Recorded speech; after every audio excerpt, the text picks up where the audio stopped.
Story 1. Cheating wife faces unimaginable consequences as husband delivers a shocking surprise mid-affair. Were you aware that the typical high school romance typically lasts approximately 3 weeks? Well, Katie Thomas and Greg Hollander defied that statistic by a whopping 40 years. They first crossed paths when Katie was a freshman and Greg a sophomore. From that moment onward, they were inseparable. Indeed, theirs was a genuine, almost mythical love that endured the trials of time and remained untainted. Interestingly, Kat and I were married for roughly 30 of those years. At the time, I believed our happiness to be genuine. Our marriage brought satisfaction, and the birth of our daughter Joan only deepened our bond. Generally speaking, during those years, I felt content. Allow me to introduce someone who can fill you in on this significant development. I'm Thomas Marsh, and Katie has been my devoted wife for nearly 3 decades. As previously mentioned, Kat and Greg were high school sweethearts, and indeed, she lost her pureness to Greg. It's a known fact that most high school romances come to an end eventually. However, in their case, it seemed more like a temporary hiatus. Since Greg was a year ahead of KTI in school, he aimed to amass wealth after graduation to marry her. This was a narrative my wife often shared throughout our marriage. Following high school, Greg embarked on a pipeline job in Alaska with his uncle, which marked the beginning of trouble. It seems Greg ceased correspondence shortly after arriving, leaving Kat alone during her senior year. She briefly entertained dating someone named Sam or Simpson, but her heart remained steadfastly with Greg. Despite Kat's patient waiting, Greg remained absent and uncommunicative. Evidently, Greg found fulfillment in pipeline work and adopted a somewhat nomadic lifestyle. Convinced that his beloved Kathy was still waiting for him to become affluent and sweep her off her feet upon his return. However, reality painted a different picture. Life moves forward as usual, and nothing remains static. This was true for Katie, who pursued higher education, earned her degree, and crossed paths with me at a party when she was 24. Though I was a bit older at 29, we complemented each other well. I fell for her instantly and believe she felt the same about me. Our marriage was typical, except for a minor hiccup 2 days before our wedding. A letter arrived from Greg, akin to the prodigal son returning home, urging Kat to meet him. Thankfully, Kat's mother intervened, advising her to focus on her new life and not waste time on Greg, whom she referred to as that crap. Following some emotionally charged moments during which I feared Kat might call off the wedding, she went through with it, becoming my wife, Mrs. Katya Marsh. By the time Greg surfaced, we were already on our honeymoon, and in his despair, he apparently enlisted in the Marines. After our honeymoon, we settled into our new routines, with Kat working as a nurse and myself as an insurance adjuster for a major company. While my marriage remained strong, there was one recurring issue. Greg began texting Katie, and she responded willingly. When I questioned the necessity of this, she became defensive, insisting he was just an old friend who needed support, being single and in the Marines, and she was merely writing to uplift his spirits. I cannot claim ignorance, since I was well aware of his consistent correspondence with her and equally aware of her reciprocal letters. Despite efforts from both her family and myself, she persisted until news arrived that he had married someone at his station, putting an end to their communication and restoring my peace of mind. Over the next 3 years, she received just 3 Christmas cards from Greg, and that was the extent of it. During this pause in communication with Greg, our daughter Joan was born. With our newborn in tow, Kathy and I joined forces and diligently worked to build a home and farm to provide Joan with a good life. Those were indeed good days, and we worked together harmoniously to nurture and raise our child. However, as is often the case, a disruption arose. One day, Katie received a letter from Greg. Though she never discussed it, I observed our stamp consumption increasing, leading me to conclude she had resumed correspondence with him. Despite this, I chose to overlook it, considering his duty to protect democracy while I ensured my family's well-being. If they chose to write to each other, I deemed it their business, regardless of my sentiments. Eventually, Kat began sharing with me some tidbits she had gleaned from Greg. He had divorced his first wife but remarried. He had seen combat and was apparently highly decorated. While I listened with only partial attention, Katie spoke with pride about her former Marine. I gently corrected her, reminding her he preferred to be called a Marine, not a soldier. Katie chuckled sweetly and remarked that she should be cautious. Witnessing her discuss him saddened me, yet I held out hope that someday she would move on and focus on our family. Unfortunately, that day never came. Greg had served in the Marines for 30 years, experienced 3 marriages and divorces, and garnered enough medals to rival General Patton.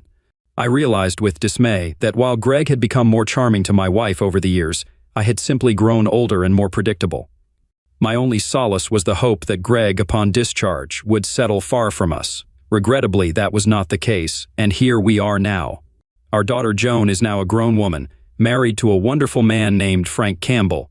Even more delightful news is that they are expecting their first child. At 60, I eagerly anticipate reaching the milestone age of 65, when I can retire and enjoy my remaining years in peace and tranquility.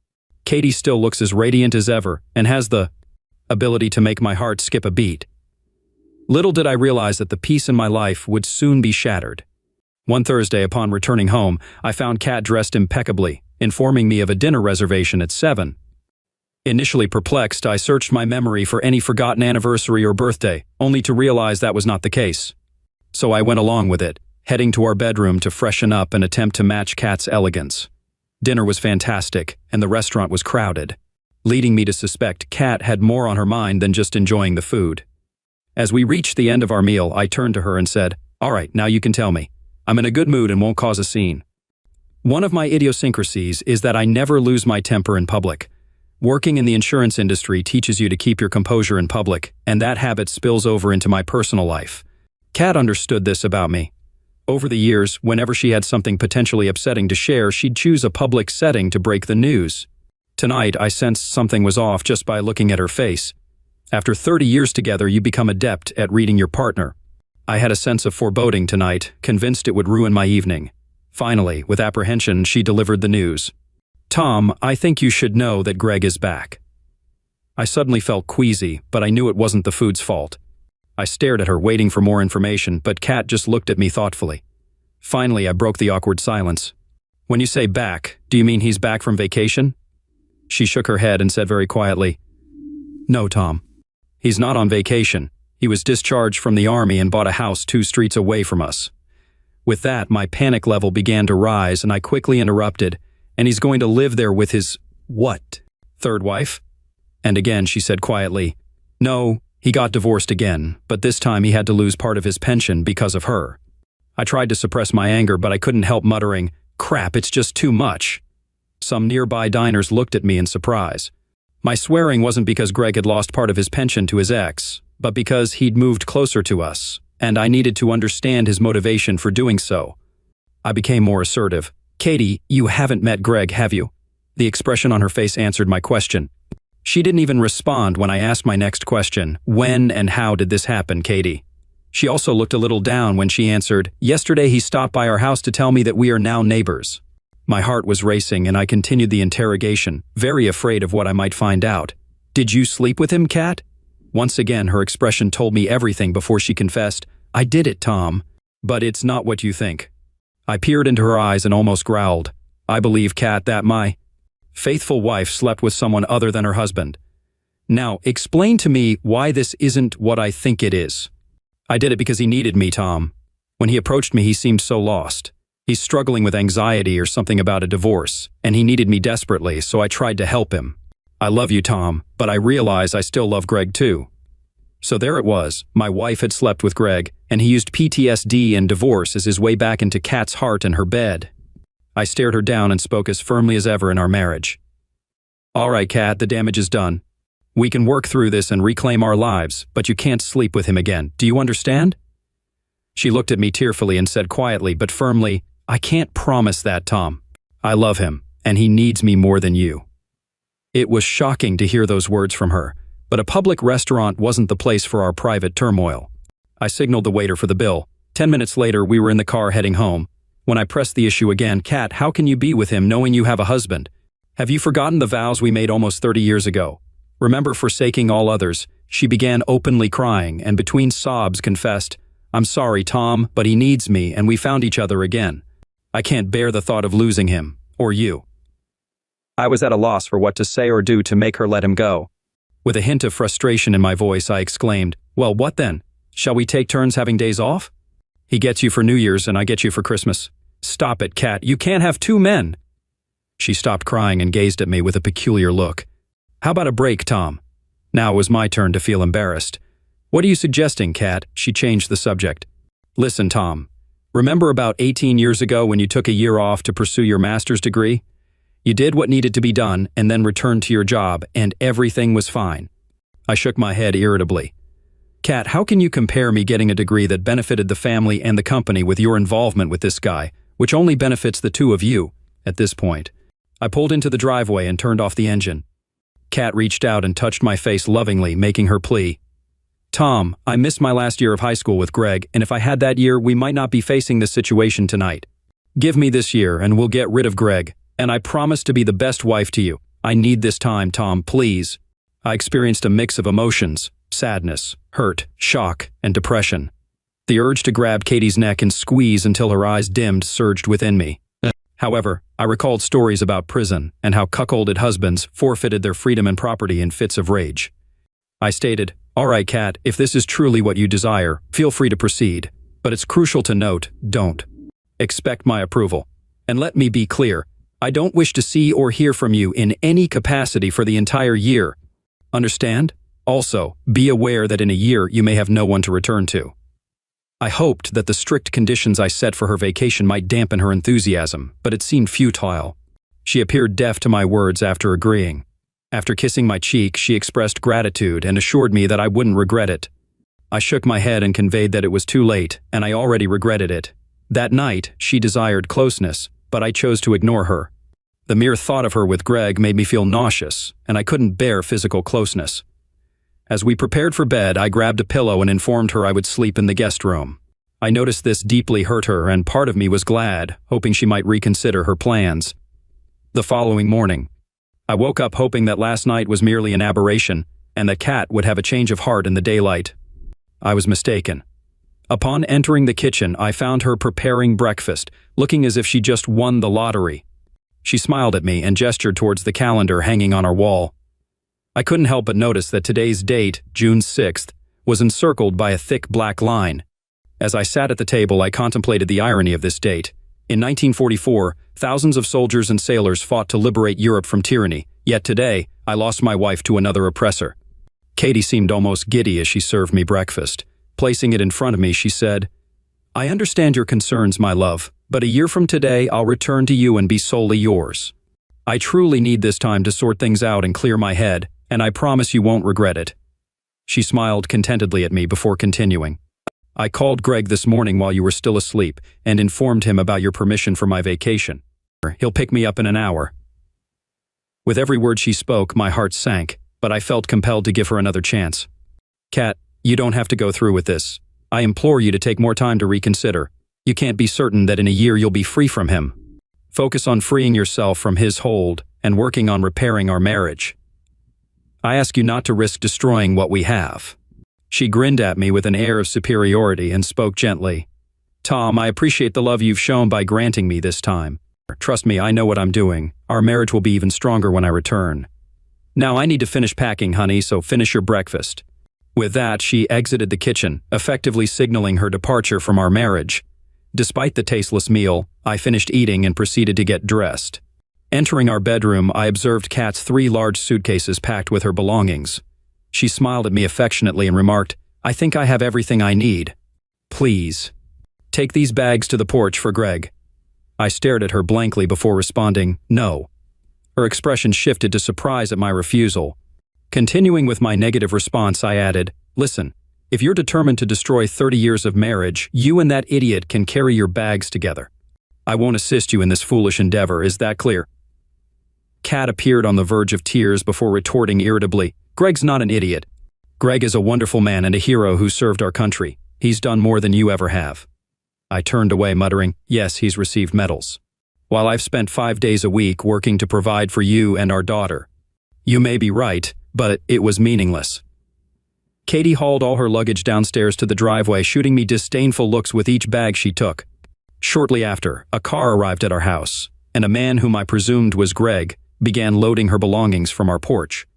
Katie shouted to him that she would be right there before returning to bid me farewell. We stood awkwardly facing each other, and I broke the silence first. "If you're truly going through with this foolish plan, remember the terms. I don't want any contact for the entire year."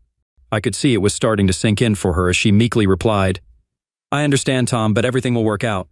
You'll see. Remember that you agreed to give me this year." She waited for my response, but I remained silent. Finally, with a more perplexed expression, she said quietly, "I really love you. She leaned in for a kiss, but I turned away at the last moment, so she settled for touching my cheek. Hastily, I stated, "I can't kiss you knowing you're going to him." Tears streaming down her face, she dashed out of the house and into his arms. Standing at the front door, I watched her embrace him passionately, feeling rage surge within me. 2 minutes later, my driveway stood empty, mirroring the emptiness in my heart as I truly realized my wife was now another man's partner. I called in sick to work that morning and promptly went to the hardware store to purchase new locks. Spending the entire morning, I replaced the locks on the house and updated the security codes on the alarm system.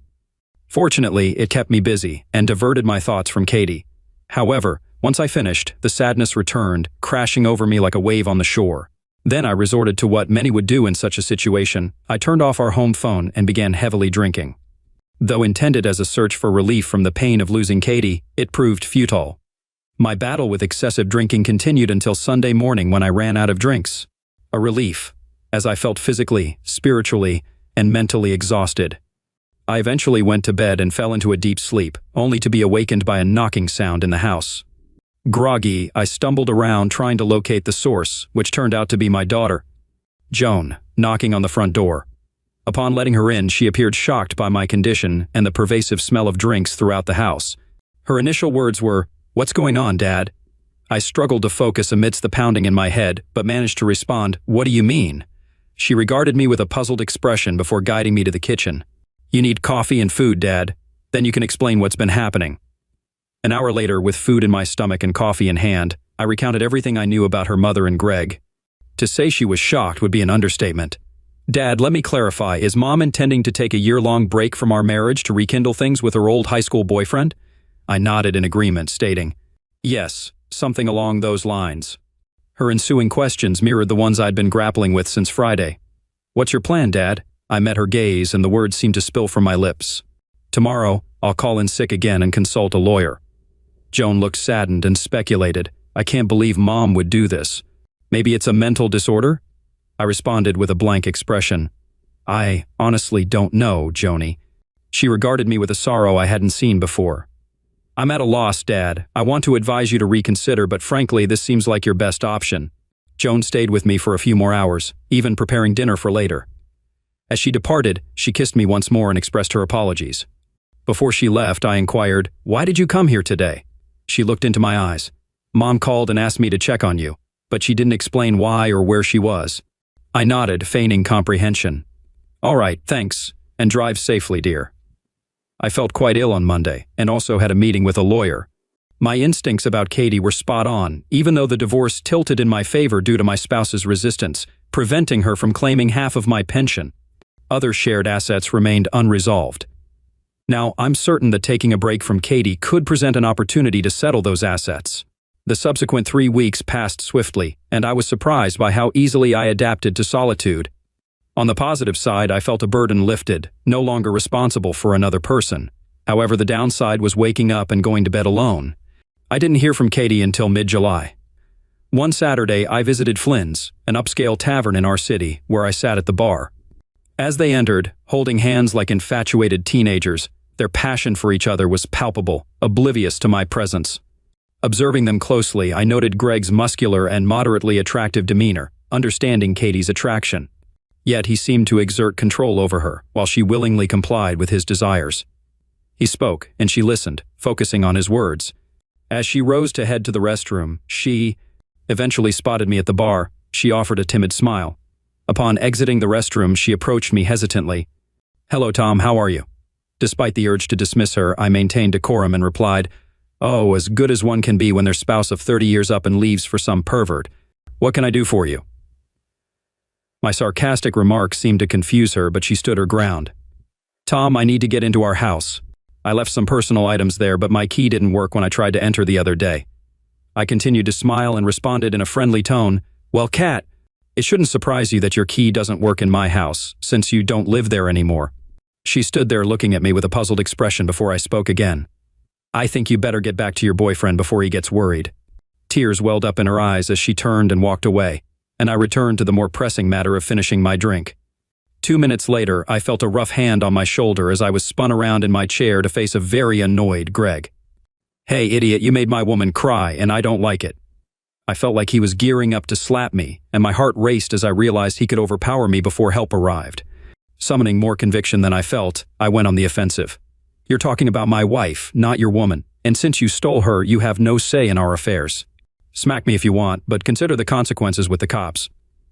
I could see the wheels turning in his head, knowing Greg wasn't the sharpest tool in the shed. But it spurred me to continue my verbal assault. "Now you've got two options. 1, smack me and spend time in prison. Or 2, get out of my sight and sit your foolish self down."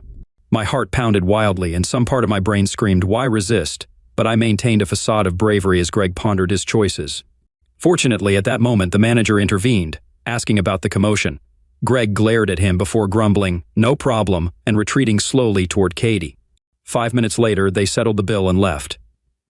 Driving home that evening, I pondered what personal items Katie wanted from the house and resolved to find out. I spent about 3 hours fruitlessly searching until I uncovered boxes beneath her bureau. Underneath them lay letters from Greg addressed to Katie. As I read them, it became clear to me that this affair with Greg had been in the works for years. One letter, dated 5 years earlier, read, "It's comforting to know you still miss me. When I return, we'll be together. You'll have to find a way to rid yourself of your weak husband." Reading through them all felt akin to flipping through a cheap novel.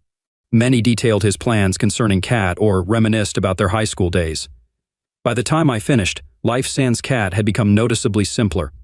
I didn't hear from Kat until September 1st, my birthday. Upon returning home from work that day, I found a covered dish and a birthday card on the porch. Bringing them inside, I discovered she had prepared my favorite stew.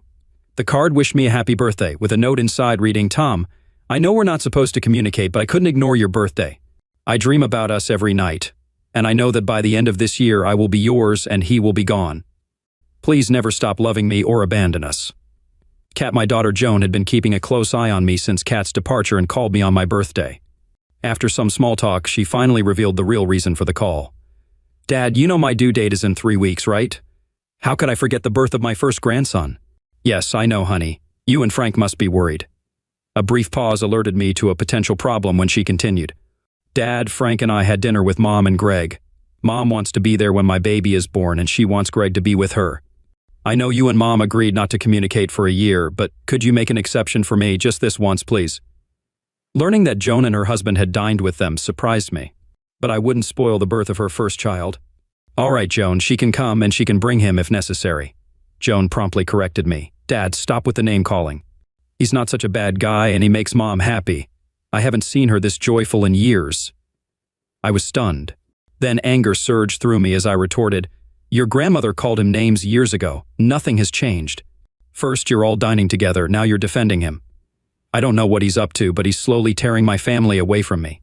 "Just out of curiosity, when are you going to start calling him Dad?" She spoke quickly, regret evident in her voice. "Dad, I'm so sorry, I didn't mean it like that. I can imagine how you feel, and I'm truly—" I interrupted her apology and said coldly, "It's okay. Forget about it. Listen, I have something in the oven I need to attend to. Behave." She said she loved me and hung up.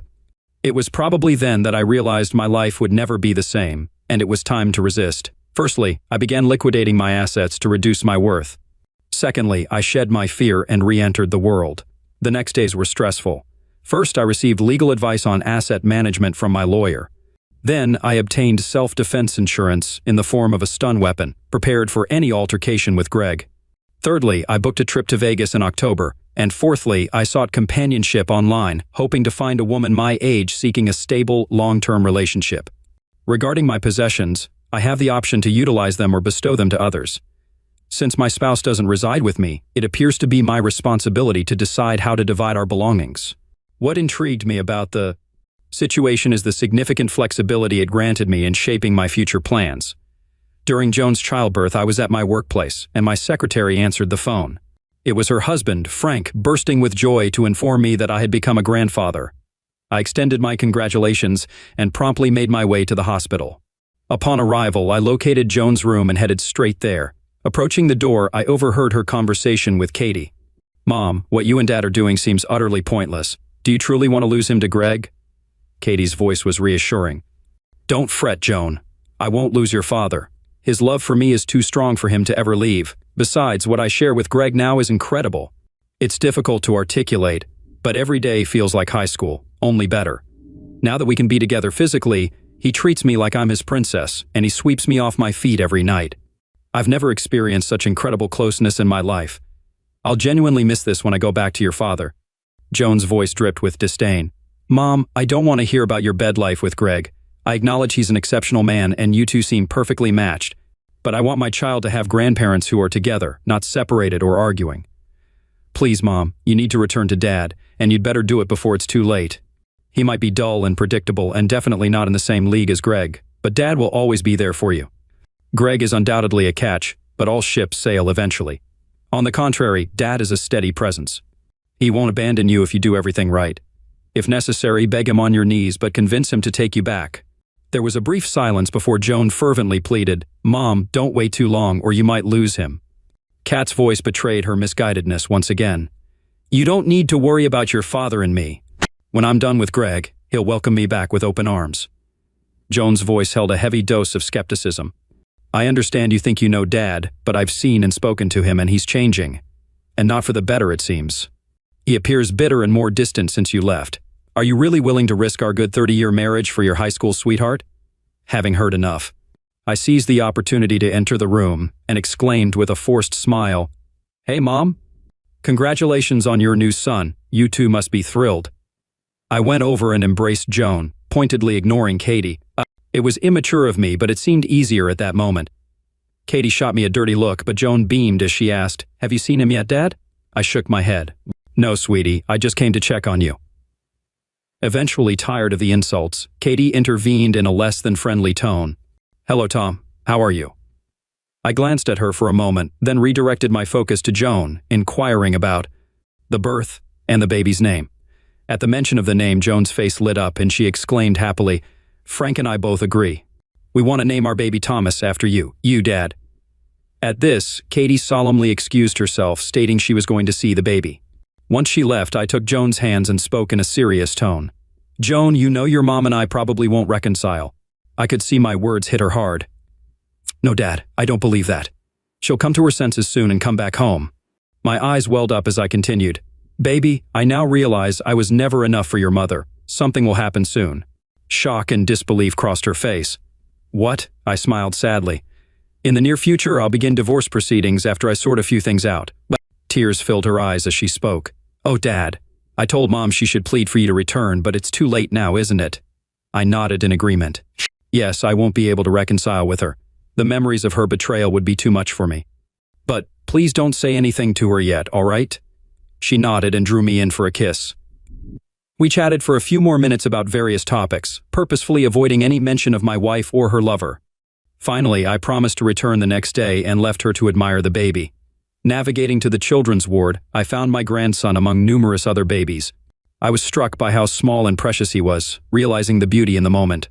Frank approached me, standing between Katie, Greg, and myself. With a smile, he handed me a cigar. "Here, Dad, smoke to celebrate." I tucked the cigar into my pocket and gave Frank a pat on the back. "I'll save this for later, son. Thank you." Watching my wife and her lover holding hands like teenagers made me feel nauseous. "Listen, Frank, I'll come back tomorrow when it's less crowded and the air is fresher, if you catch my drift." Frank smiled knowingly. "I completely understand, Dad, and I don't blame you one bit." As I prepared to leave, Kat timidly called out to me, "Gosh, Tom, it feels like just yesterday we were bringing our baby home. And now it's surreal that our baby has one of his own. Time flies, but it flies too fast." I glanced at her, still hand in hand with Greg, and left the room without a word. She looked puzzled as I left them standing there. October arrived, turning out to be my best month since Katie's departure. I ventured to Vegas with the intention of hitting the tables and losing as an excuse to diminish our shared assets. However, what made the trip truly enjoyable was the woman I encountered there, Miranda, a mature woman around 50. She surprised me with her continued profession, explaining that many men seek an older woman, and in my case, she was right. Miranda was pricey, but she made me feel more alive than I had in years. For the first time since Katie left, I didn't really miss her at all. Miranda was skilled both in and out of bed, and she showed a genuine interest in me, probing for details about my soon-to-be ex-wife and her new partner. Before the night concluded, Miranda knew as much about me as I did. Moved by my story, she gently caressed my face before departing. "Tom, I've only known you for a few hours, but I feel compelled to tell you something. You're a good person, and that's a rare find." Believe me, as I've seen and been with thousands of men, I can count on one hand those I truly liked and respected. You're one of them. Your wife has no clue what she's letting go of. However, don't let her actions and foolishness change who you are. And if you ever find yourself back in town, give me a call because I'd love to see you again. Miranda and my Vegas trip left me more bewildered than when I first arrived. Mulling over Miranda's words, I came to the realization that she was correct. Despite Kat's 3 decades of being a devoted wife and mother prior to her betrayal, I was set on seeking vengeance. No, I refused to let this marriage leave me broken. Upon my return from Vegas, I instructed my lawyer to begin drafting divorce papers. Additionally, I resolved to gather more information about Greg Hollander. Acting on my lawyer's recommendation, I hired a firm to delve into his background from high school to the present.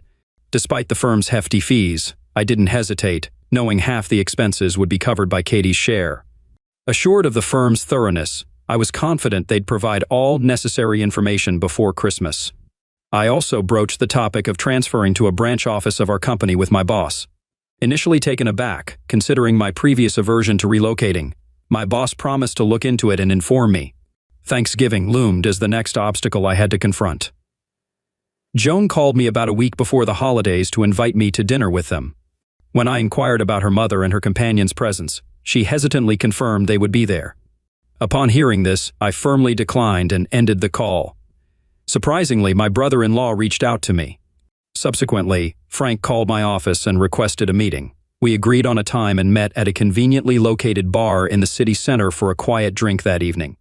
I noticed Frank was agitated. After exchanging initial pleasantries, I ordered 2 double scotches. Sensing something was bothering my son-in-law, I sat back and listened as Frank confided in me about what was happening with my wife and daughter. "Dad, you won't believe it, but they're both infatuated with him. It's all Greg this and Greg that." "You'd think he was the guy from the beer commercial, the most interesting man in the world," Frank said before taking a sip of his drink. I was surprised by his frankness and began to wonder why he had come. To persuade me to attend Thanksgiving? I needed to understand, so I asked, "Do I understand correctly, Frank, that you don't approve of dear Mr. Hollander?" Frank looked at me with evident anger. "Dad, this man is arrogant, self-centered, selfish, and worse. He's so in love with himself that I can't fathom where he has any room left for Katie." Realizing his outburst, his expression shifted to one of remorse, and he quickly retreated. "Sorry, Dad. I didn't mean to disrespect." I reassured him with a smile. "No worries, son. Don't be offended. When did you start calling her Katie instead of Mom? You seemed devastated when she left you. Since then, I've lost all respect for her." Now I was curious. "Why did her departure affect you, if I may ask?" His face flushed with anger once more. "I'm sure you noticed during the time I was with Joan that I never discussed my parents with you guys. And I appreciate that you never inquired about them. The truth is, my mother cheated on my father. After that, they split, and my father never recovered. He drank himself into oblivion, and my mother died in a car accident with her lover. I despise cheaters, and now that Katie has become one, I can't stand her anymore. I'm pretending for Joan's sake, but I'm worried." I had never heard about Frank's parents before and empathized with his pain. Yet I was also intrigued by his apprehension. "Frank, you mentioned being worried. What's on your mind, son?" He took a deep sip from his glass, ordered another, then turned to me. "I might upset you with this, but you asked. The saying, like mother, like daughter, worries me. If Katie has turned into a cheater and keeps praising it to my wife, how long before Joan gets tempted to stray too?" My eyebrows lifted at his concern. "I see where you're coming from." I joined him, taking a contemplative sip of my drink, pondering my next steps. "Listen, Frank, don't lose hope. I have some surprises up my sleeve, and I think things might start to change in the new year. Also, strictly between us, I've got plans to make it a good Christmas for you and Joan, but not so much for the others, if you catch my drift." Frank's smile emerged for the first time since we sat down, and he spent the next 15 minutes trying to pry information from me, to no avail. As we wrapped up our meeting, I smiled again. "Aren't you forgetting something, Frank?"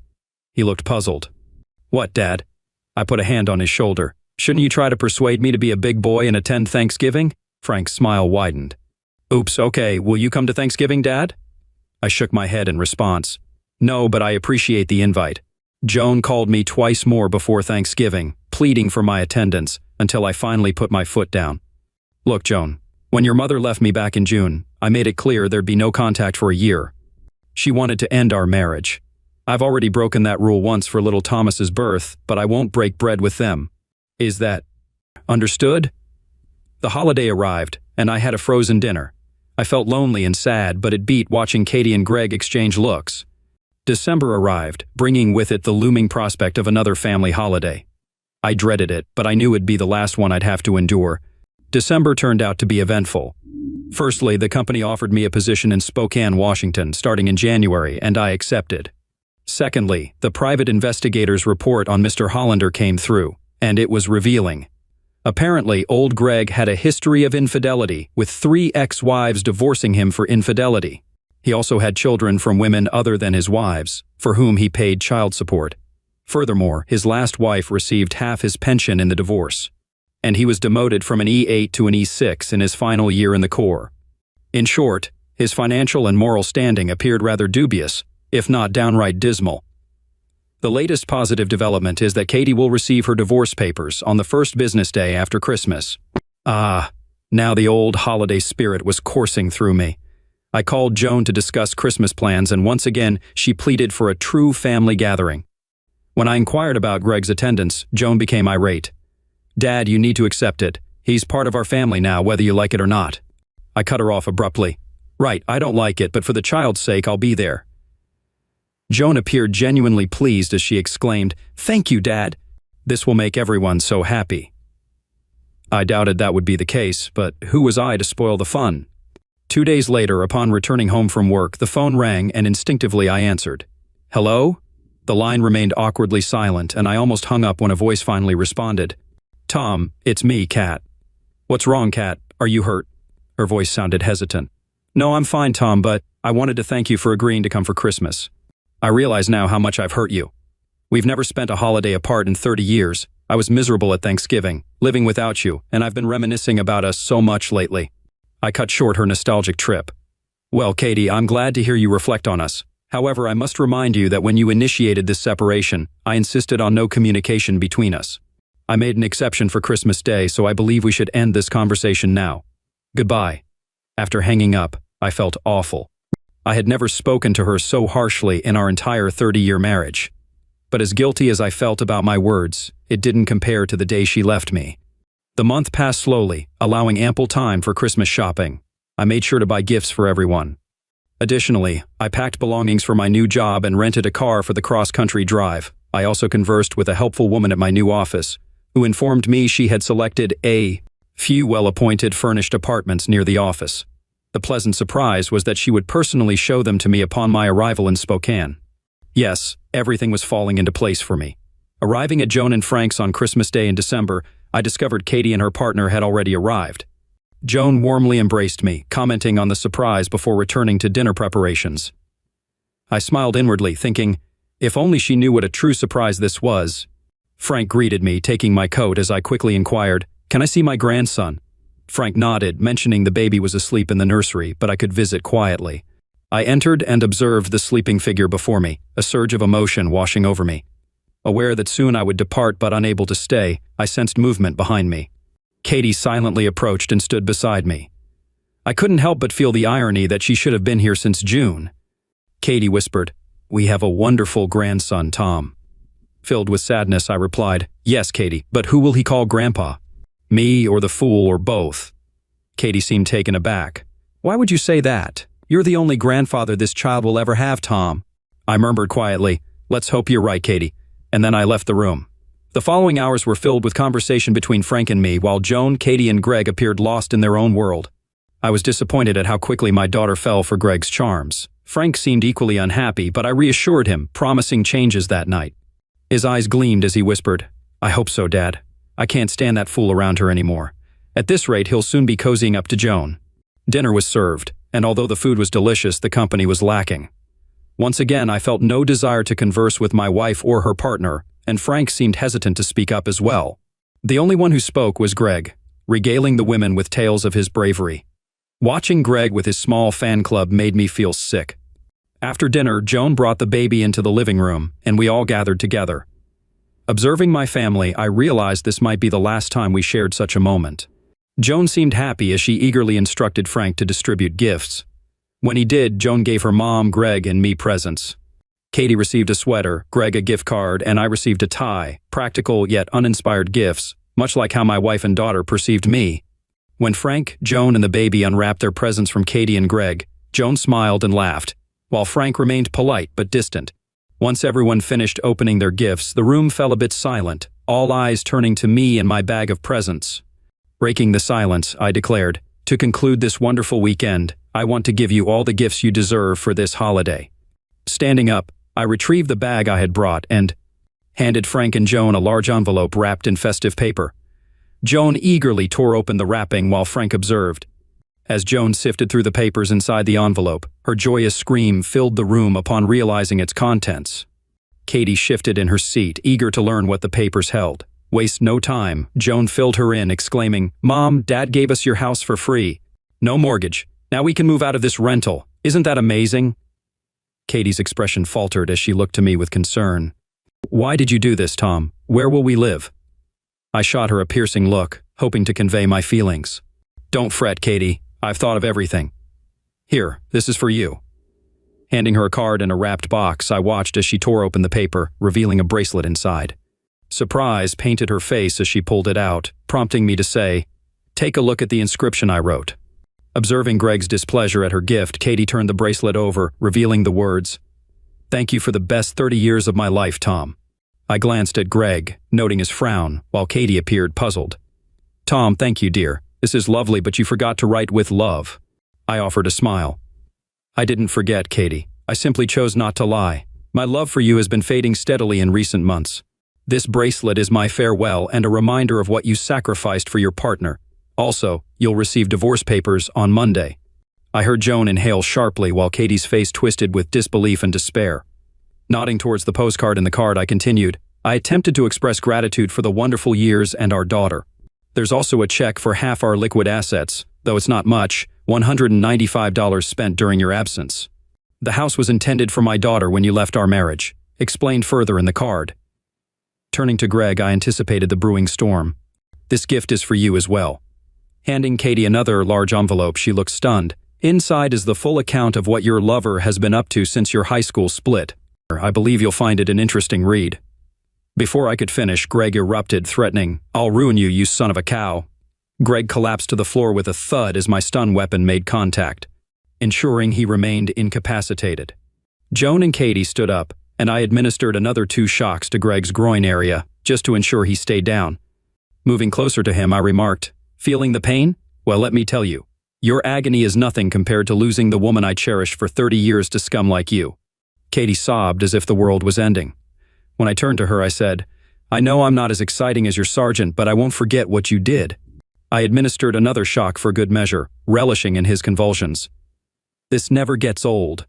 I glanced back at Katie, summoning more bravado than my shattered heart allowed. "Anyway, since you seem to enjoy this affair, I'm giving you the ultimate gift, Katie, freedom. Now you can live your life being pampered by day and entertained by night. Perfect for a traitor like you, isn't it?" Katie struggled to speak, choking out, "No, it wasn't supposed to happen like this. I was going to come back to you in June, Tom. I love you." She trembled like a leaf in a storm as Joan rushed to console her. I zapped Greg once more before Frank intervened nervously. "You shouldn't do that again, Dad. You might wreck, run him." Standing over my convulsing nemesis, I looked at the 2 women I loved more than anything. "I'll leave now. Thanks for the lovely day and the wonderful life, as I likely won't see you again, possibly ever." Both women were speechless, staring at me as if I were a stranger. Frank handed me my coat with a satisfied grin. Before leaving, I addressed my daughter, who looked at me with fear for the first time. "Joan, take this as a lesson. If you follow your mother's path, you'll suffer just like she did. You'll lose everything, your husband, your home, your possessions, and the love of your life." Approaching little Tom's crib, I touched his cheek and whispered, "Goodbye, baby. Maybe we'll meet again someday, but I doubt it." Still smiling, I left for the door, bidding the silent room, "Happy New Year, everyone." By the time I reached my car, the shock had likely worn off for the women, or maybe Greg had recovered. But I distinctly heard one desperate voice cry out, "No! This can't be happening to me." Starting the engine, I thought about Vegas on my way to Spokane, where seeing Miranda again wouldn't be unwelcome. As I backed out, Frank emerged from the house, smiling and waving, and I returned the gesture before driving off into a new life out west. Story 2. My wife cheated with a TV actor, so I got revenge through divorce, legal action, and public exposure. My wife and I are both 36 years old, and we've been married for exactly 8 years now. The whole situation sucks even more because our anniversary was 2 weeks ago. Anyway, the only background you really need to know is that we don't have any children, and we've always been big fans of TV and movies. It might sound boring, but she doesn't really have any major hobbies beyond that. I used to game but kind of fell out of love with it as I grew older. And this is important, there's a show that airs that I kind of like, and my wife loves. I don't want to say too much to identify it, but it's about to head into its 4th season, and it's pretty popular. A particular actor in the show has always caught my wife's eye, and it can be a very annoying thing. I've dealt with women obsessing over attractive celebrities before, and it can get tiring. They'll gush over him right there in the room, but if you did the same over some supermodel, she wouldn't speak to you for a week. Double standards. Anyway, this actor, let's call him Nolan so I don't need to give too much away, isn't super famous. If you watch the show in question, you'd know his face, but most people have never seen him in anything else, so he's far from an A-lister like Willem Dafoe or DiCaprio. It's hard to even claim he's B-list because his only well-known production is one TV show. Sure, his filmography lists several other movies and shows, but none of them were popular. As something of a cinephile, I feel like I'm in a good spot to make that claim. So yeah, I'm good to call him a C-lister. And that's not out of spite for what eventually goes down. Let me take you back to a conversation I had with my wife once, and I've been reminded of it several other times. She saw this guy on TV and said a bunch of nonsense about how he's so handsome, his body's so hot, his voice is so sexy, and on and on. Then, out of nowhere, she says, "I want him to be in my hall pass." I was very confused, so I asked her to clarify what a hall pass is. To me, it only fits into a high school context, so it didn't make sense. I bet a lot of you know, but for those who don't, a hall pass is a stupid slang term for the one person someone in a committed relationship can sleep with without it being considered cheating. When she said this, I audibly scoffed and told her how ridiculous it was that she'd even say something like that to me. It devolved into a whole argument that night, but before I slept, I realized it was basically impossible that she'd ever get the chance to sleep with Nolan. It was mainly the disrespect of saying that you still desire someone else sexually that got to me. If you feel lust towards someone, fine, but to admit it to your husband? Crazy. For the next couple of days, I was still reeling from the disrespect, and I even wanted to come up with some mega hottie to claim as my hall pass in front of her, but it just seemed childish. I decided to be a mature adult and spoke to her at length about how disrespected I felt with the hall pass comment and her thirsting over him. In general. She apologized, though it didn't really seem like she understood why, and we left it at that. Over the next few months, maybe 6 or 7, she slipped up at least 5 times, watching the show or seeing him on social media, and made stupid comments about how drop-dead gorgeous Nolan was. The first 2 times I brushed her off, but after that, I gave up because I was tired of having uncomfortable conversations. However, it made me wonder why not doing things that disrespected me was so hard for her. I've slipped up before on things she didn't like, but I've never repeated the offense more than once. Obviously, over the months, Nolan became more of a sore spot for me. I started to get pissed off every time I saw his face on the show. Again, though, he was just a face on a screen, so there was really nothing to worry about, right? Wrong. A convention was coming to the city next to us, and thanks to Nolan's Instagram page, my wife found out that he was going to be doing a meet and greet there. She didn't consult me about going, she just informed me that she was going. She spent the 2 weeks leading up to it gushing nonstop. At that point, I really loved her, but the obsession was deeply irritating. In fact, I got so frustrated that I blurted out, "I really don't think it's a good idea for you to go if you're going to act obsessed like this." She just shot me a horrible look, but I decided to insist. I said, "I really don't think you should go. It's a city away and you didn't even consult me before making this decision." She said nothing and left the room, but honestly, I was happy to have gotten it out of my system. I assumed she'd gotten the point, until the day of the actual meet and greet, when I saw her wheeling her suitcase to the door. I asked her where she was going, and she told me, to the other city for the meet and greet. My mouth dropped open because I really didn't think she was going to go through with it. "My ride's on the way. I'm going with Susie, a friend of hers who had twice been unfaithful to her husband, though the poor chap had no idea. We're going to stay the night in a hotel, so I don't need to come back at night. I'll be back tomorrow morning." To say I was enraged would be an understatement. This whole situation was really touching a sensitive area for me, but I decided I'd let her go, and we'd deal with the aftermath later. In retrospect, that was a bad idea, but it's not like I was going to physically restrain her, so I guess I had no choice.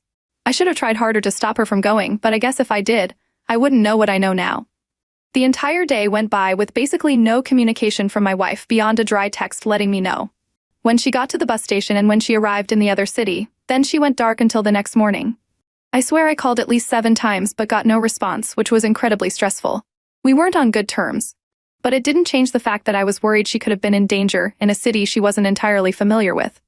I ended up turning into an Instagram stalker, checking the stories of the convention and Nolan, hoping to catch a glimpse of my wife. Among about 34 stories, I finally saw her in one, so I knew she got to the convention safely. That helped put my mind at ease, but I was still pretty pissed. 7 missed calls, and she didn't have the decency to return one of them? It would just be added to the list of issues we had when she got back. Anyway, as she promised, the next morning I was woken by the sound of our door closing. My wife had gotten back from her trip, and all I wanted to do in that moment was go back to sleep. But there was a discussion that needed to be had. She came upstairs and found me sitting on the bed. I remember her pulling a really awkward smile as she pushed her suitcase into the corner. "How was the meet and greet? Did you meet Nolan?" I tried to say with as little edge as possible, but I'm sure some came out. The meet and greet was nice. Yes, I did meet him, along with a few others from the show. It was nice to see these people in real life. I'm glad you got to experience that. Now we need to. Before I could get out the rest of the sentence, she jumped in, tears welling in her eyes already. "I know, baby. I'm so sorry. I should have asked if you were fine with me going instead of just choosing to go on my own. That wasn't fair at all. I was annoyed with how things went earlier on, which was why I didn't pick up your calls, but I'm so sorry." The calls at night. Susie and I went to a bar and I left my phone behind, so I didn't know you called. To be honest, I was disarmed by her apologizing because that was extremely unlike her. But while it should have made me feel better, something felt off. Still, I decided to think about it later. I asked if I could see some of the pictures she took, and she happily obliged. Now, at this point, I noticed a red flag. She angled the phone away from my face while looking for pictures.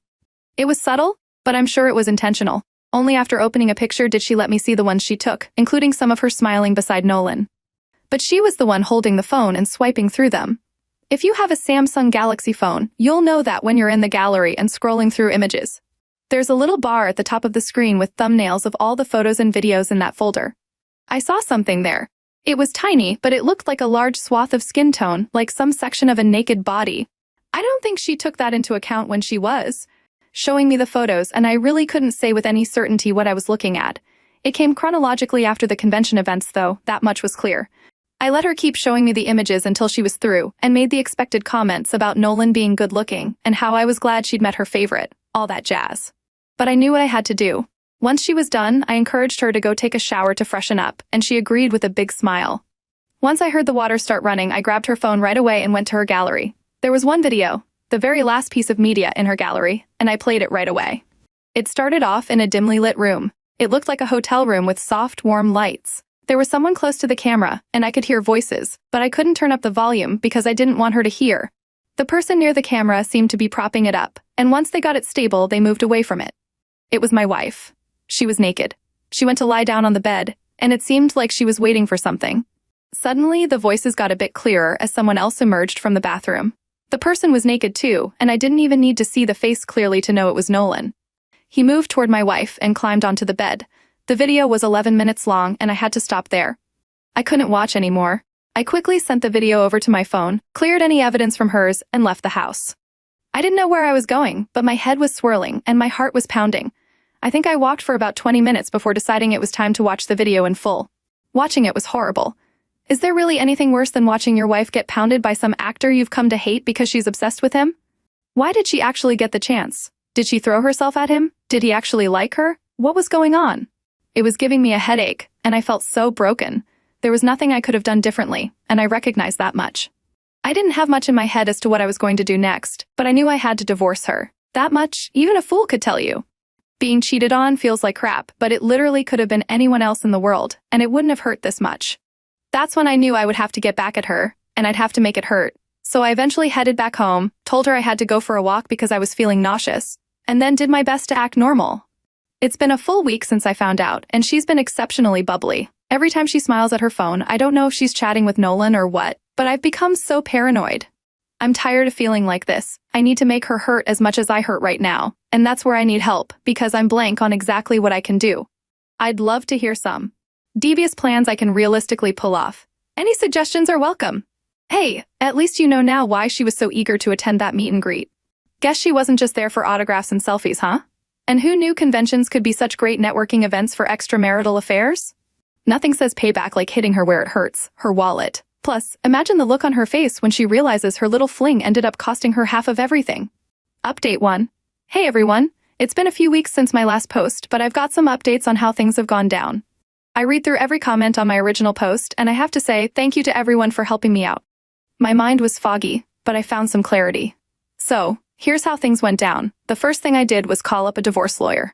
I had a close friend who went through a messy divorce but managed to come out of it pretty well, so he referred me to his lawyer. We started working right away. Next, I called up Susie, my wife's very close friend. I asked her to meet up and she agreed. We met at a bar. Now, Susie is loose, let's put it that way. Part of me was tempted to get with her just to ruin my wife's friendship, but it wasn't the right time. Maybe it never will be. The point of meeting her was to see if anyone knew anything about what went down between my wife and Nolan. Susie was the most likely person to have some insight. She's also a drinker, so as long as someone else is paying for shots, it's easy to get her talking. We had some drinks, and she had way more than me. After some small talk, she was wasted. I told her I was planning to surprise my wife with a designer bag and asked her what she'd recommend. She rambled on about Chanel and Hermes. I didn't care about the details. That was just to set her up. Once I noticed she was really drunk, I struck. So, Susie, my wife told me everything. I know she slept with Nolan, that actor. Through her haze, her eyes widened for a second before she went back to normal. How did that happen? I'm just curious. At first, she refused to tell me. She took another drink, swaying in her seat, then let it slip that my wife had been excessively flirty with Nolan and had passed him a note with her number on it. My wife is attractive, and as much as I hate her right now, I can admit that. Apparently, she waited until much later, and Nolan actually texted her with just a hotel name and room number. More famous actors probably wouldn't do something so stupid, but Nolan isn't a big name in Hollywood. What about the tape? Did he know she made it? That was one of my suspicions. Nolan might not have known she recorded their encounter. That had a lot of potential. Again, Susie seemed a little shocked that I knew so much, probably surprised my wife actually came clean. But yep, she confirmed that my wife had taken it secretly. She also let me know that my wife had watched it with some of her other friends. That was infuriating. My wife was basically becoming a porn star for her friends, but I knew I'd be taking out the trash soon. I got all the info I needed from Susie, recorded the entire conversation, and ordered a ride to take her home. Hopefully, she wouldn't remember any of this in the morning. I was trying my best not to tip my soon-to-be ex-wife off too early. As time went on, the lawyer said things were a go. So one night, while we were watching Nolan's stupid show, I told my wife I wanted a divorce. She actually choked on the soda she was drinking, spluttering for almost a minute before finally calming down. She looked at me, nearly hysterical, asking if I was joking. I told her I wasn't. I thought I'd prepared for this moment, but it was extremely awkward. I didn't want to reveal everything I knew yet. In the end, I couldn't take all her questioning and crying, so I left the house. She called me 21 times that night, but I didn't pick up once. The next morning, I arranged with the lawyer to have her serve the divorce papers at work. Needless to say, it was embarrassing for her. After I got the confirmation that she'd been served, I went back home. When she got home, it was clear she'd been crying for hours. She came up to me, got on her knees, and started bawling, trying to say something, but it came out as mumbling. It was infuriating. It went on for 20 minutes. Every time I pushed her away, she wailed louder. Eventually, I sternly asked her to go upstairs and pack her things. She kept crying and saying how sorry she was, calling it a mistake. When I heard that part, I laughed and pushed her off me. She looked up at me sadly, and I left the room. In a few hours, she was packed and out of the house.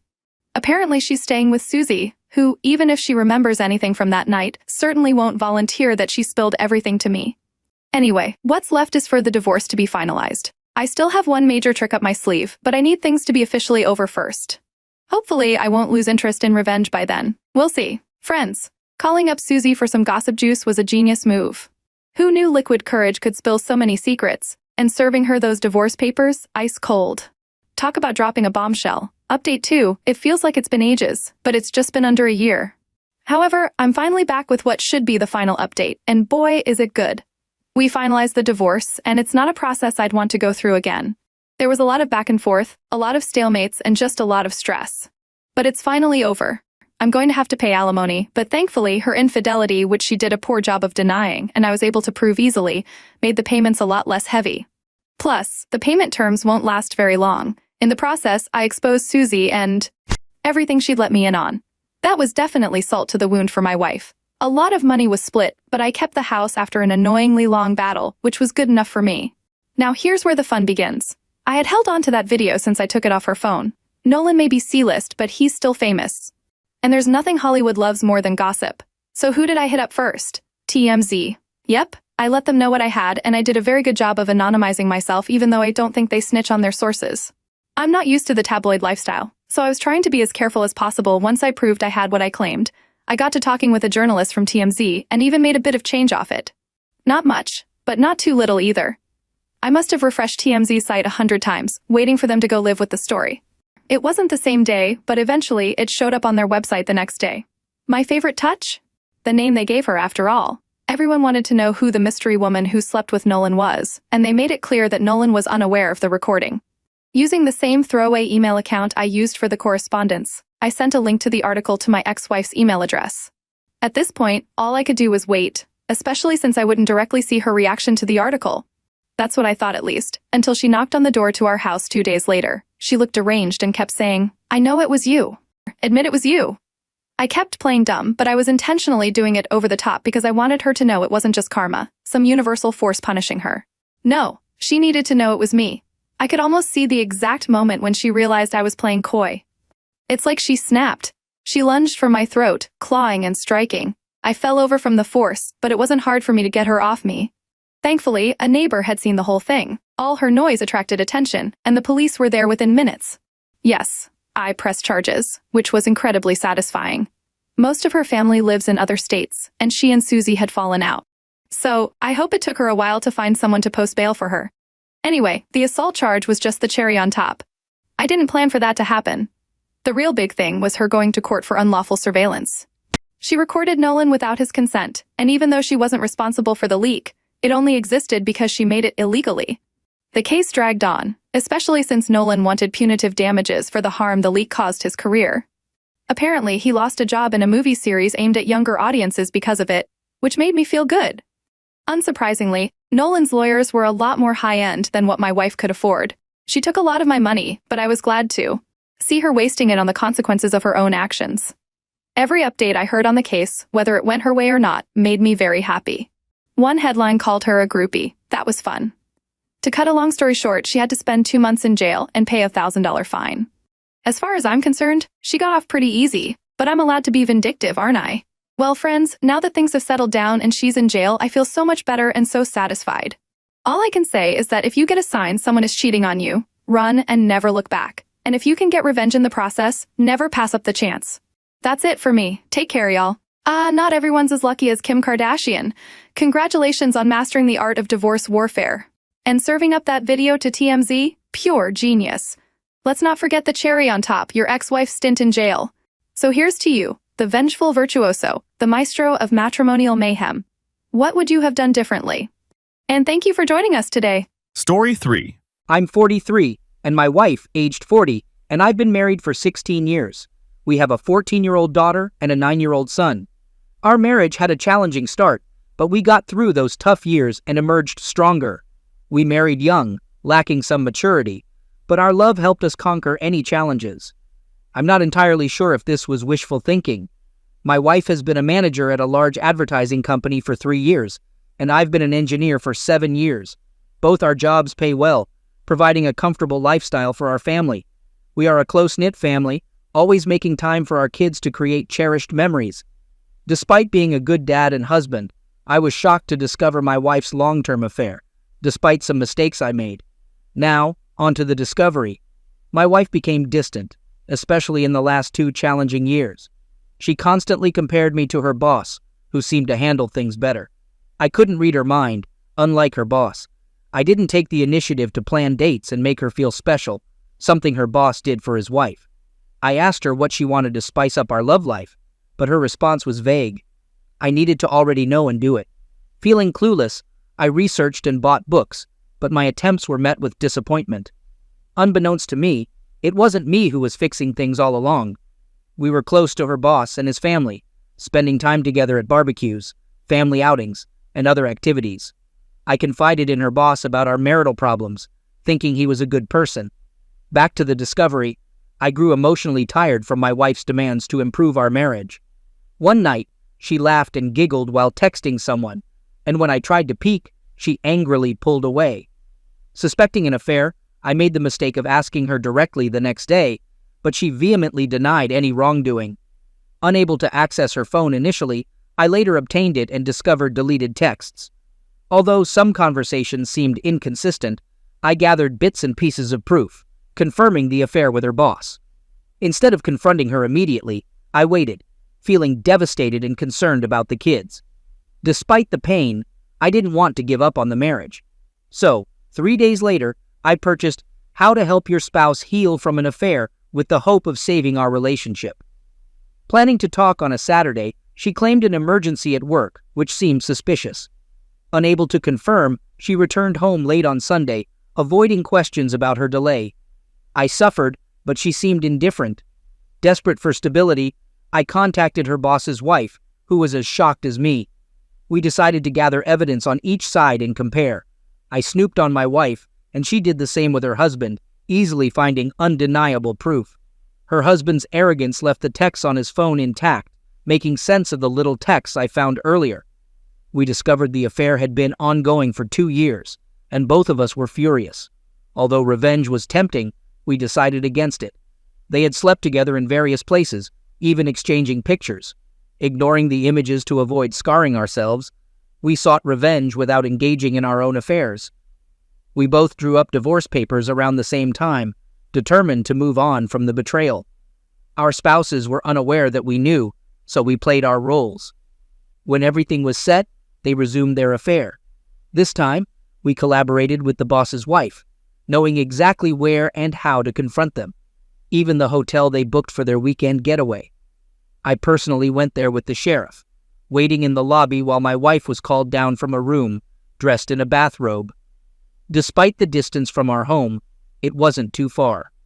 The sheriff asked for her confirmation, and she was served after confusedly affirming her name. It was satisfying to see the shock on her face, but I walked away without rubbing it in. She grabbed my arm, demanding to know the meaning. I told her about the affair and I'm leaving. Simple. She screamed, pulled my arm, and the sheriff had to intervene, telling her to release me. She started crying, but I left quickly to get home. My wife informed her boss, and he panicked, being served at home. We didn't give them time to recover. We blindsided them, just like they did to us. My divorce will be finalized in a couple of months, while hers might take a bit longer. Both my wife and her boss are fighting the divorces, neither wanting to end their marriages. The excuses I hear are that they never intended to leave their spouses. It was a purely clean affair, nothing more. People have worse affairs and still come out with a great marriage. They messed up and would like a chance to fix the situation. I asked my wife about the outcome, and she said she was going with the flow, acting completely out of character. I called her an idiot. People around me criticize me for not giving my wife another chance. My kids know what's going on, age appropriate, and they support me, but wish we could stay together. My resolve is slipping, especially since we still live in the same house, and my wife is going to therapy and reading the book I brought. She says she's remorseful and will do whatever it takes. All I tell her is that she's sorry she got caught, and that's all I need to know. She called me a bitter, resentful person who can't look past all the negativity. She apologized later, but I know that's how she feels. The boss's wife and I still talk, which my wife hates.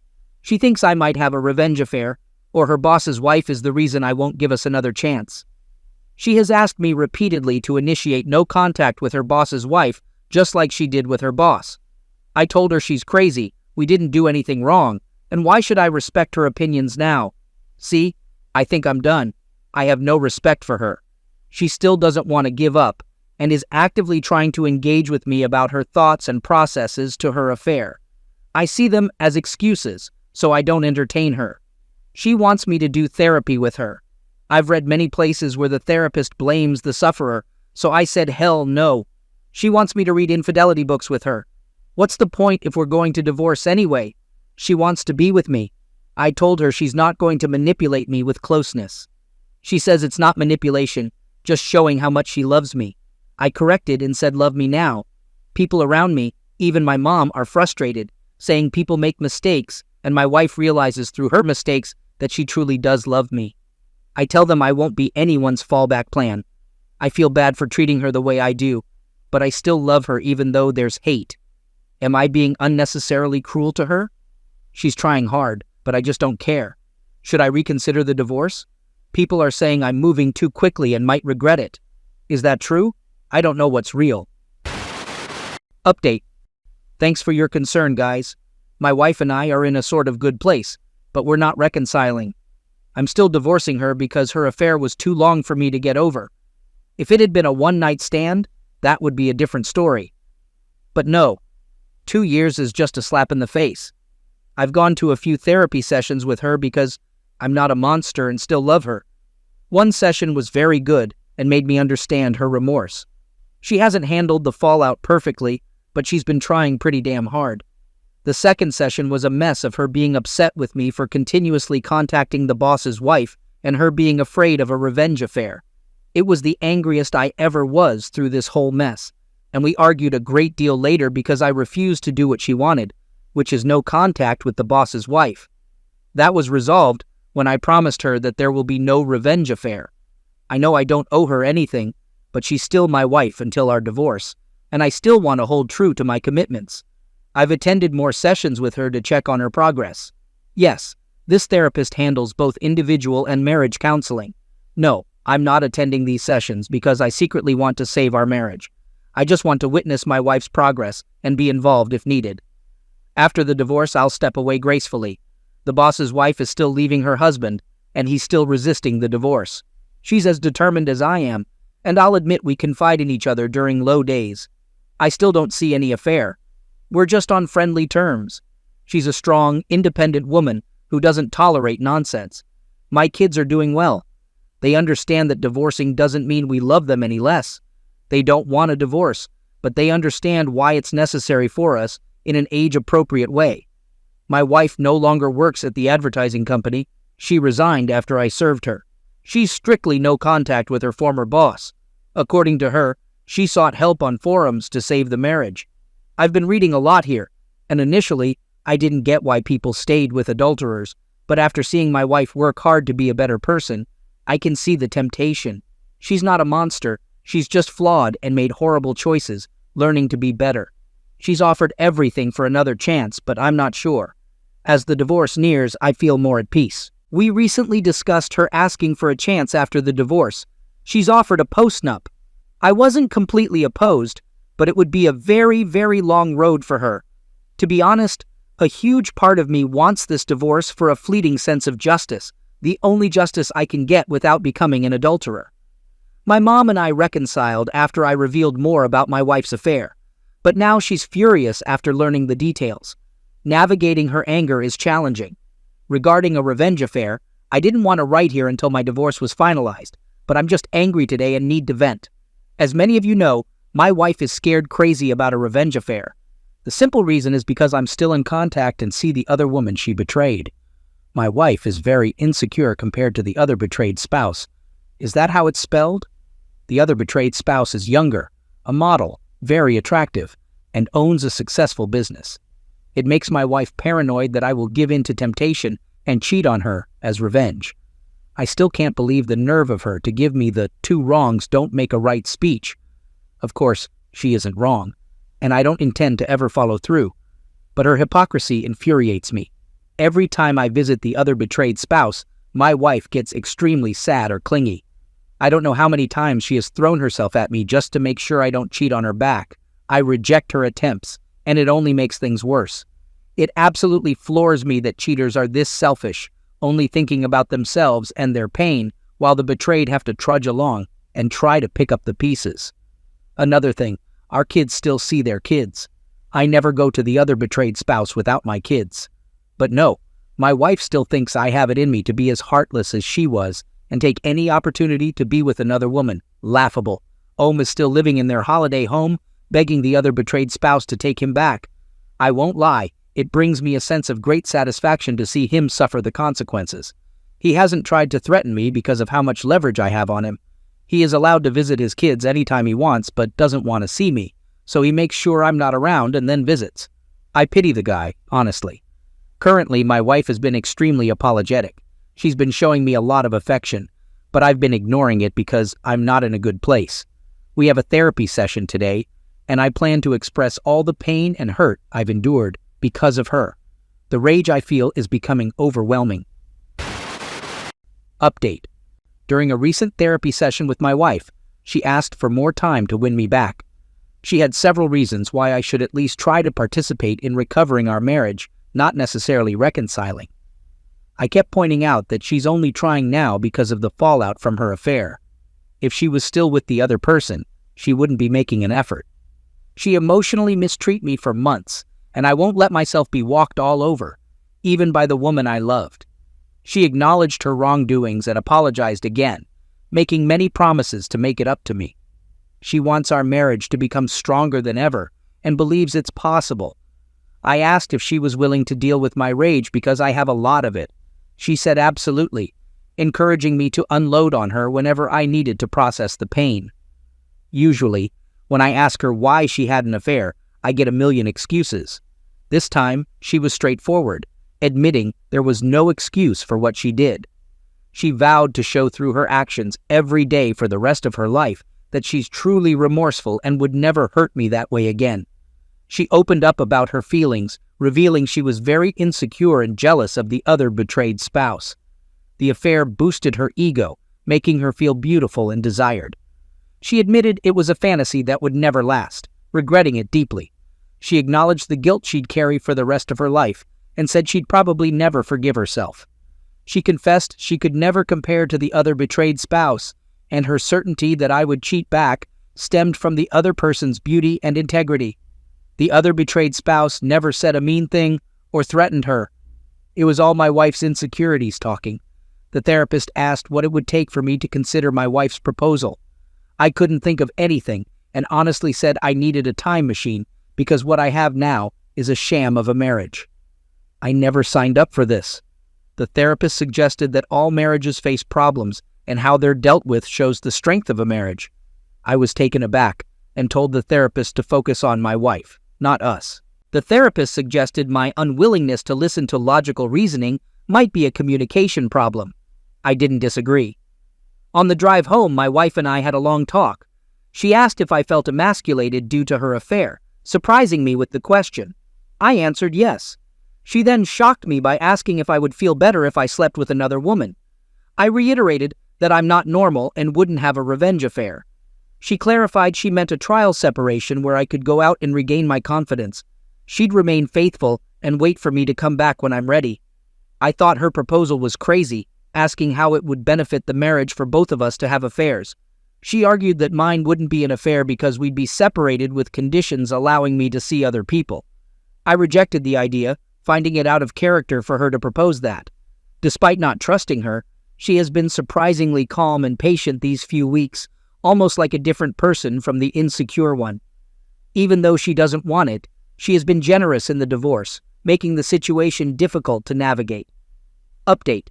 Before I dive into it, I want to thank those who've been supporting me. Right now, my wife and I decided to be civil and spend the holidays together for our kids. This will be our last holiday, though my wife hopes otherwise. I'm doing it for our kids because I love them. Our divorce will be final in mid-February. For those curious, we've split everything 50-50. Though my wife has been generous, I'm unsure if it's a tactic for later nastiness. So far, she's been nice, confessing it's because I've been a great husband and father, so I should get a fair divorce. She won't lose much in the divorce, but I'll get slightly more, thanks to her. I stopped therapy with her. It gave false hope. She admits a desire for closeness due to my absence, understanding I felt emasculated due to her affair. She's been frequently trying to engage me in closeness, which is new since my wife hardly initiated closeness before. Over time, I appreciated her addressing my hang-up, but I reject her attempts. She insists it's not about reconciliation. She just wants me to feel good and desired. I've cut off contact with the other betrayed spouse temporarily due to things getting too personal. The other betrayed spouse confessed interest, willing to wait until my divorce is finalized before anything. I'm confused and unsure about returning her feelings, so we decided to take a break until everything is sorted out. Despite someone suggesting my presence affects her reconciliation, I have nothing to do with her decision to leave Ohm. She's done with him, and we don't talk badly about our spouses when together.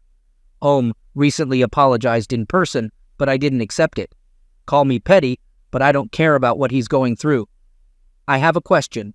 Is it okay to have closeness with my wife, even if we're not reconciling? I miss the closeness, and my wife is eager, trying everything possible to initiate it. Sometimes, I find it hard to resist. She even got rid of anything related to Ohm without me asking, as I didn't care to know where they had closeness. It's not easy for me to switch off these feelings. Is this a trap? Am I being played? Before someone suggests kicking her out, I've tried that, but I want her here for less hassle until the divorce is done. Rant.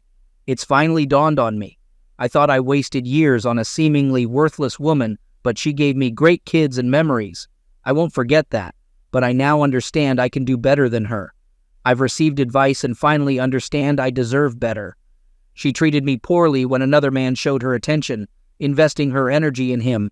Only now, when I'm over her, does she try everything to keep me and invest in us. Now she wants me to be happy, even being adventurous in bed. While our previous closeness wasn't perfect, I liked it. I realize I've missed out on a lot through her texts with Ohm, knowing just the tip of the iceberg and how graphic their encounters were. Now she values my boundaries, sees me as the king she should have before, but it feels fleeting. She's transparent and brutally honest, expressing regret for the affair. I see her constant look of shame and hopelessness when I'm unreceptive, making me hate myself sometimes, but it's necessary. Why can't I see this as a positive thing? Why can't I judge her for her remorseful actions? Many people have long-term affairs and come out stronger, right? Why am I basing decisions on emotion and not mature objectivity? Someone else might get the improved version of her while I navigate another uncertain relationship. Why not fight for this when everything seems to point to something good in the future? I've been given these lines and have one answer. I won't accept disrespect. Maybe I was willing to in the early stages, but I woke up from that quickly. This is for the people who pumped me and regularly asked about my situation. I'm going to enjoy this Christmas with my entire family and then move on from my wife. I decided to stop listening to the nonsense I created in my head to keep my wife's control over me and move on entirely from the idea of her. I won't be dating her or giving us another chance. We are over for good. I like to say my wife isn't a villain, and that's true. I want her to be happy, but it will never be with me. She has shown me that.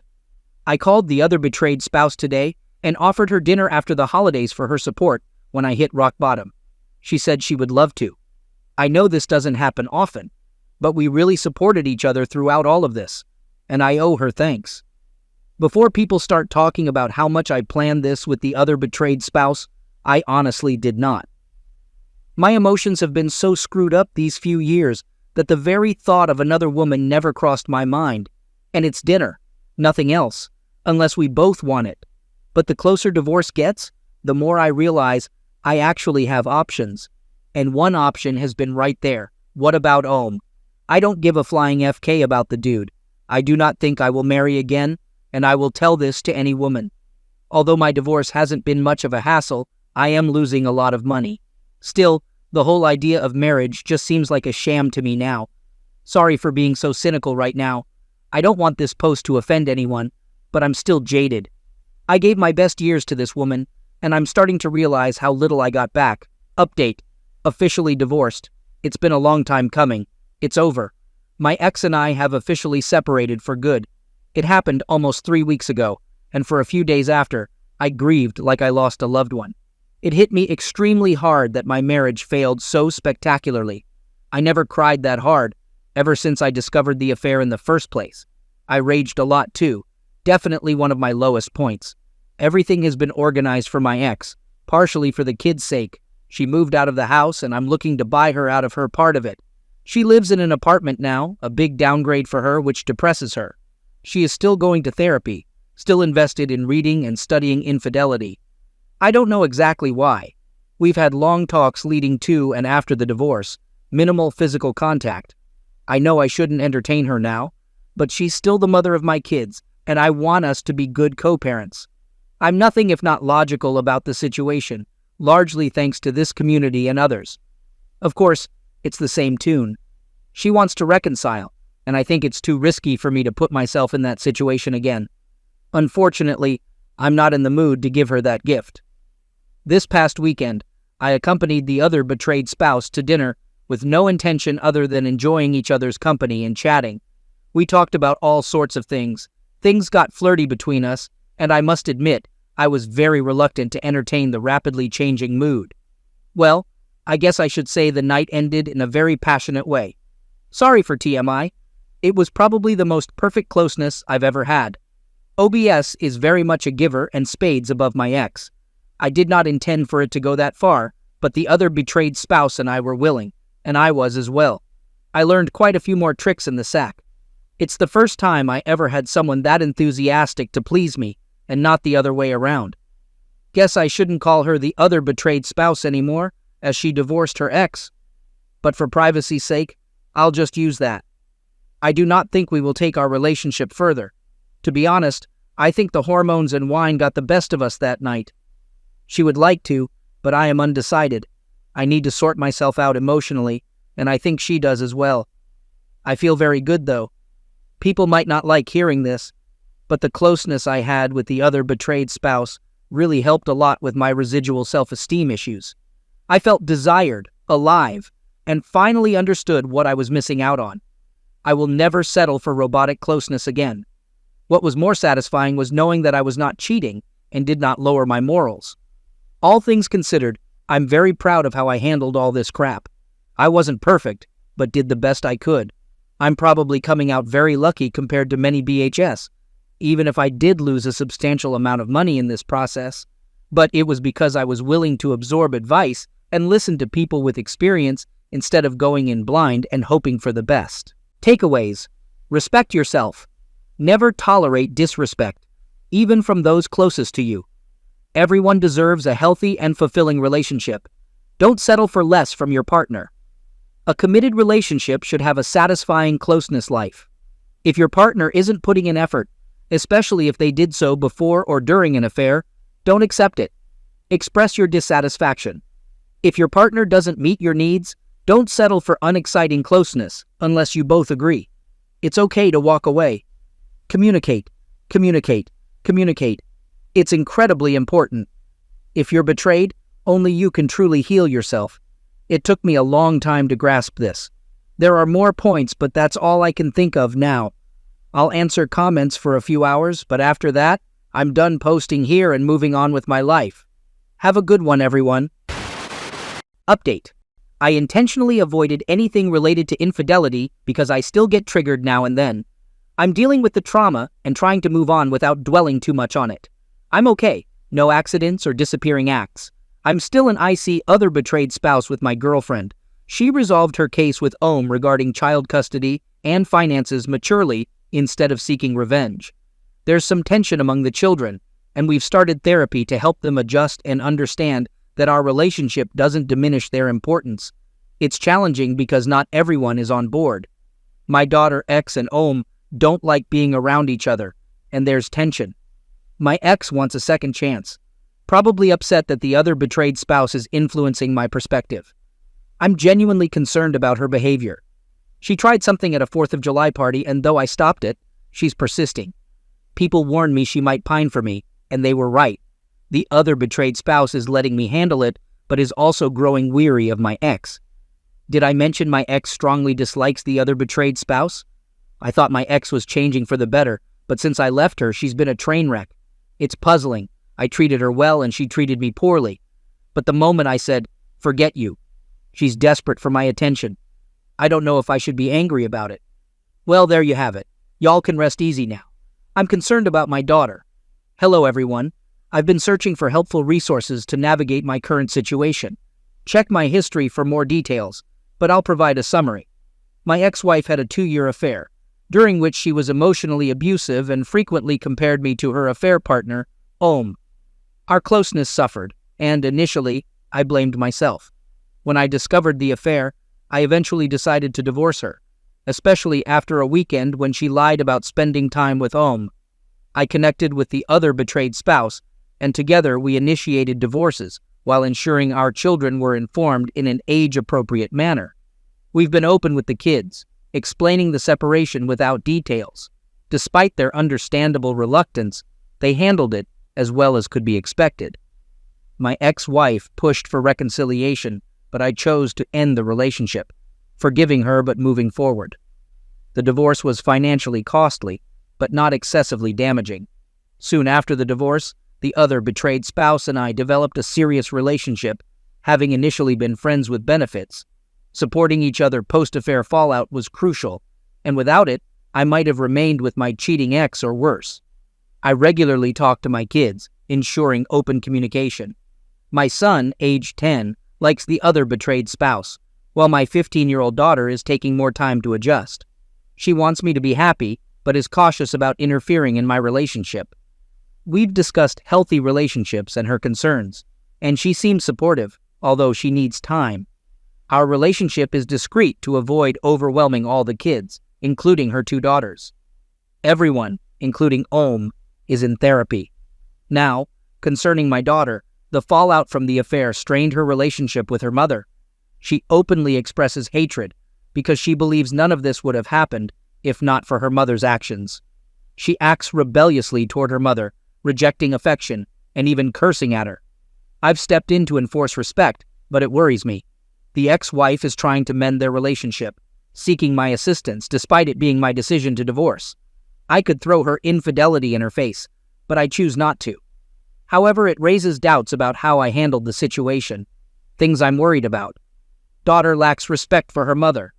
Daughter wishes for things to go back to before. She's unaware of her mother's misuse toward me. Daughter is in therapy, but I'm unsure of its effectiveness. Concerns that she feels voiceless and overwhelmed. Handling my relationship well, but possibly hiding emotions. Fear of having negatively impacted my kids' lives by divorcing their mother. Any advice is highly appreciated. Update. I want to share a realistic update, not a fairy tale. Let's address the big question. How are the other betrayed spouse and I doing? Honestly, we're doing fantastic. If I had known a woman like her existed earlier, I would have found her years ago. Jokes aside, our relationship is the strongest I've ever had.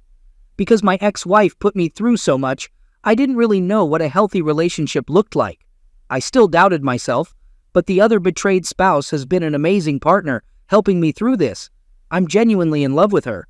She consistently shows me how much I mean to her, and I feel the same way. However, we're keeping it at the girlfriend level, and I'm still unsure about the whole idea of marriage. We're keeping our relationship private and involving the children as little as possible, although they know we're dating. Now, about the kids, it was a bit rough at first. Who am I kidding? But they're getting along really well now. Our heavy involvement in their lives and ensuring they had someone to talk to when they had problems helped. Also, there's been a lot of therapy. My daughter and son adore the other betrayed spouse. She has a great connection with kids, and her children like me much more than they did almost 2 years ago. Her youngest even started telling people that I'm her stepdad at functions and outings I took her to, which was a surprise. I was concerned she might feel pressured to see me that way, but she assured me she liked me a lot, and I make her mom happy, so she's happy. I'm her stepdad. Hearing that hit me emotionally, though I put up a strong front. I enjoy seeing my kids happily playing with the others, even though they've formed a united front to playfully tease my son, the only boy and the youngest of the bunch.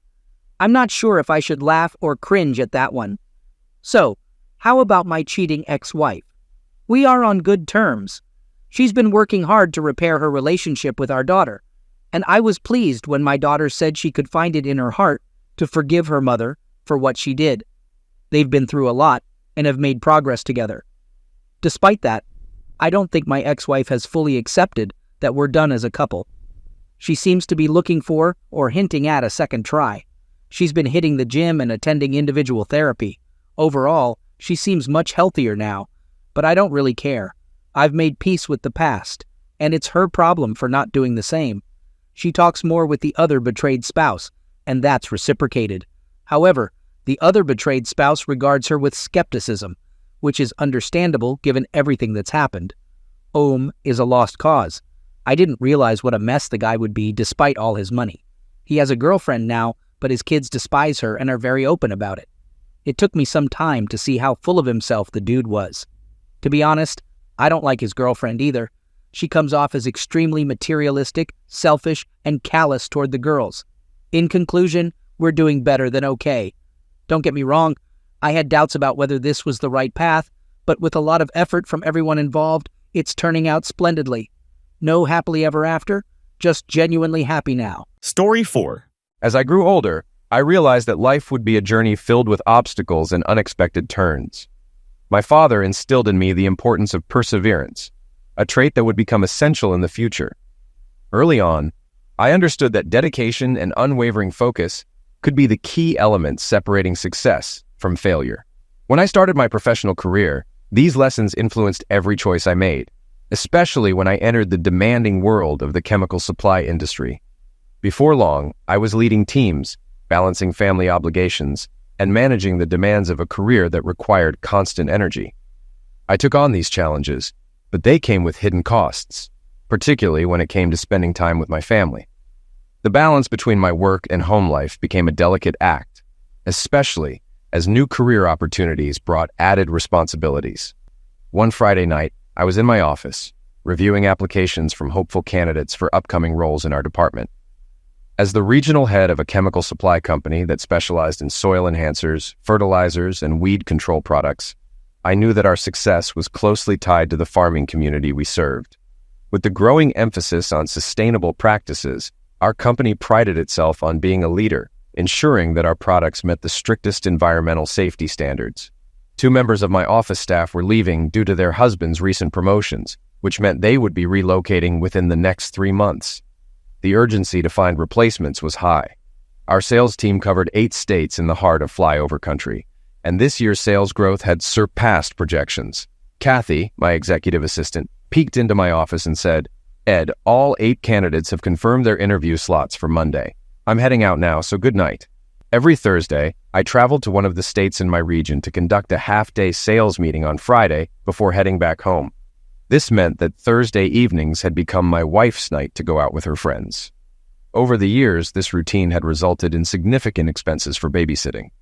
My weekly visits gave our sales representatives important face-to-face support to address work-related issues and improve their performance.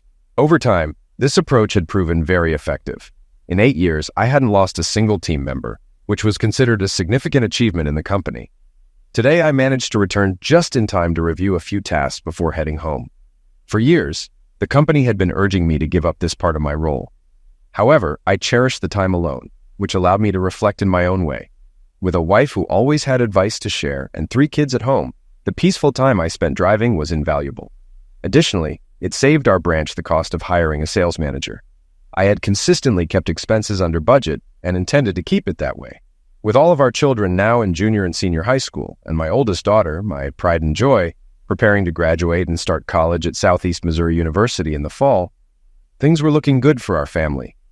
She had earned a full scholarship provided by my employer. My youngest daughter had just turned 16 and was busy studying for her learner's permit. Grace, my wife of 20 years, had been the executive assistant to the district attorney since a year before our youngest was born. He had just been offered a new job as a lawyer for the federal government and had accepted it. The authorities seemed to appreciate his straightforward, no-nonsense approach. Turning it down would have been foolish, as it paid twice as much. He would be starting in 4 months. I never could quite figure him out. He was around my age, yet he had never married. I wasn't sure, but despite the rumors, I didn't believe he was not straight. Every second weekend of the month for the past 15 years, my parents would pick up my 3 children to give my wife and me some quality time together. When they first started this, my wife and I were at a critical point in our marriage. My parents believed we needed private time without the kids around. I have to admit it was the best gift they could have given us because it allowed my wife and me the time to reconnect. Without their help, we might have become another divorce statistic. We only had about 3 months left before this would end, as Amy, my oldest, would be working in our senator's office in Washington over the summer before starting her post-secondary studies in political science. A while ago, my dad, on a whim, bought each of my 3 children a kit from Ancestry.com with my approval and sent them in as a lighthearted experiment. According to the instructions, there would only be a match if someone related had also submitted their DNA to the program. My children discussed it with me, and I gave them the green light, saying that everyone has distant relatives they don't remember or know. Maybe it would lead to a new adventure for all of us. Amy suggested we keep it a surprise for their mother until we received the results. We knew it might take 5 or 6 months to get an answer. This weekend, we were headed to Nashville to see the Grand Ole Opry and planned to be back on Sunday. My wife had arranged this special trip to create another cherished memory for us. I met my wife, Grace, during my last year of university at a football game.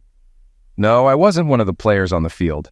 I was one of the overlooked workers selling food at inflated prices to the crowd. She was one of the medical coach's youngest daughters and always had access to free tickets.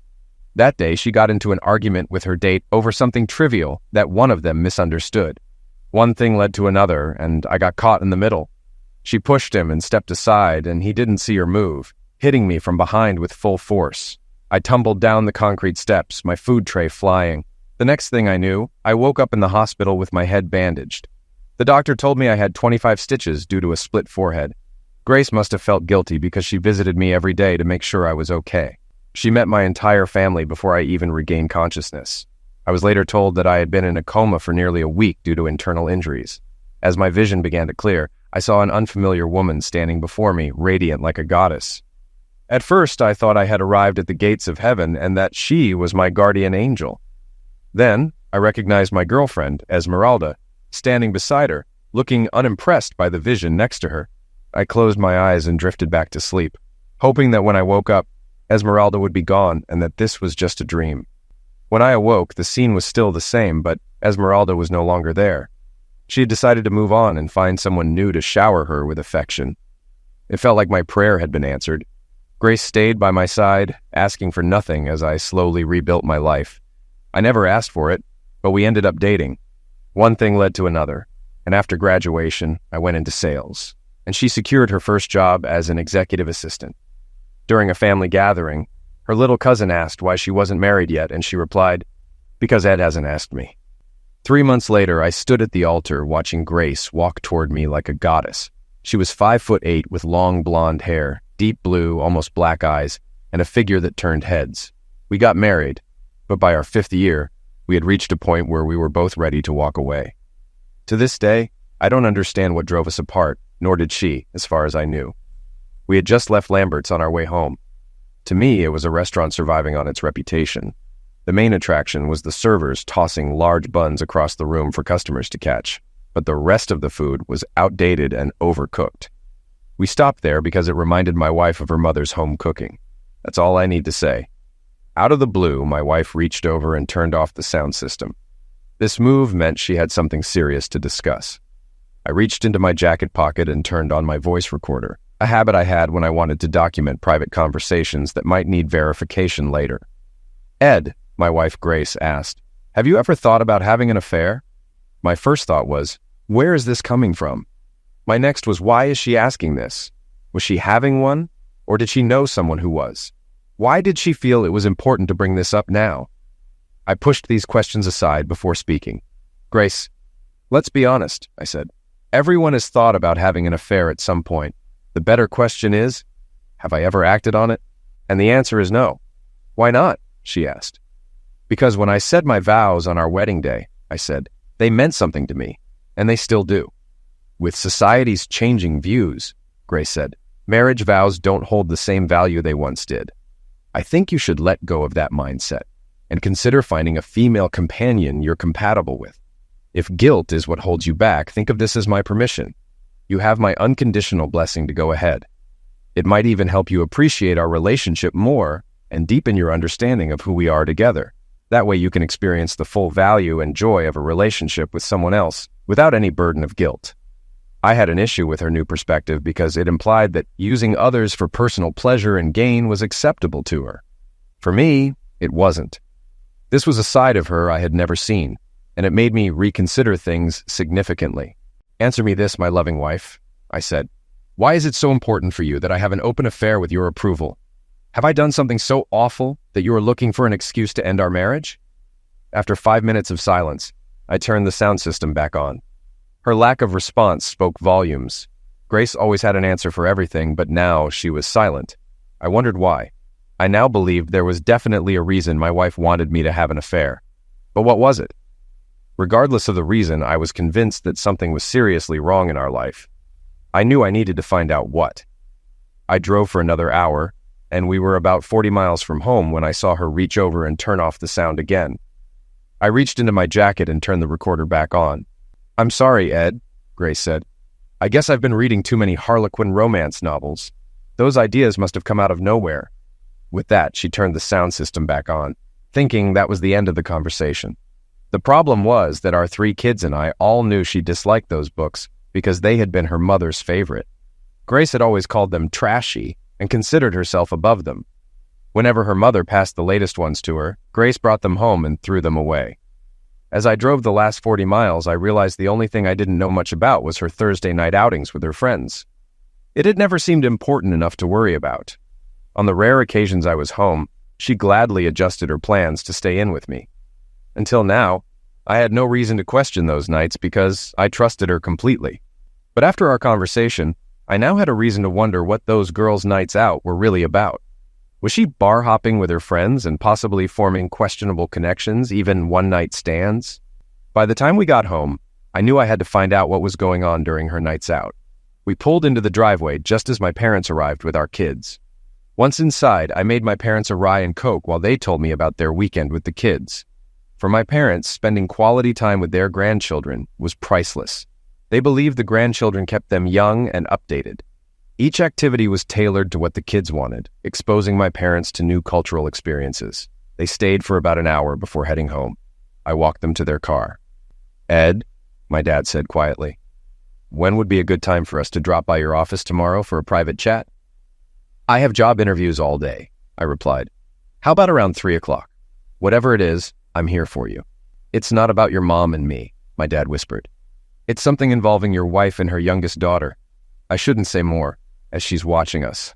"All right, Dad, I'll come over after work, and we should be able to sort it out in half an hour," I said loudly enough for Grace to hear through the window. After watching them leave, I went back inside, grabbed my car keys, and put my toolbox in the trunk. "Hey, honey," I said, "I need to stop by Dad's tomorrow to fix something after work, so I might be a little late." "I heard you from the window," Grace said. "Don't worry, we can have dinner a bit later." My dad arrived exactly on time with my mom, and they were shown into my office. Once seated, we waited for one of the staff members to bring us coffee. After it was served, Kathy shut the office door on her way out. "Ed," my dad started, "I deeply regret the foolish decision to send in our grandchildren's DNA. They found a match for April. She has a grandmother on her father's side who is searching for her son and his descendants." With that, he handed me a document from Ancestry.com, which included a woman's name and phone number. I felt devastated. Just from my expression, my dad could tell how hard the news had hit me. "Dad, I don't think this is a mistake. So let's see what we can find out," I said. Using the office phone, I dialed the number, enabling both the recording and speaker functions to ensure I had a permanent record of the conversation. After 2 rings, the call was answered. "My name is Edward Paul Adams, and I'm looking for Mrs. Beatrice Smith regarding a DNA match found through Ancestry.com, I said. "May I speak with her, please?" "You're speaking to her, young man," the woman replied. "How can I help you?" "It's complicated," I admitted. "To put it briefly, I just found out that my youngest daughter is your granddaughter." "Are you talking about April Marie Adams?" she asked. "Yes, I am," I confirmed. "Then you might know my son, whom I had to give up for adoption when I was just 15, she said. "I might, if I knew his name," I responded. "He was adopted by a family named Barrow. His given names were Luke Robert," Mrs. Smith revealed. My face went pale, and my parents' eyes filled with tears as we all recognized the name.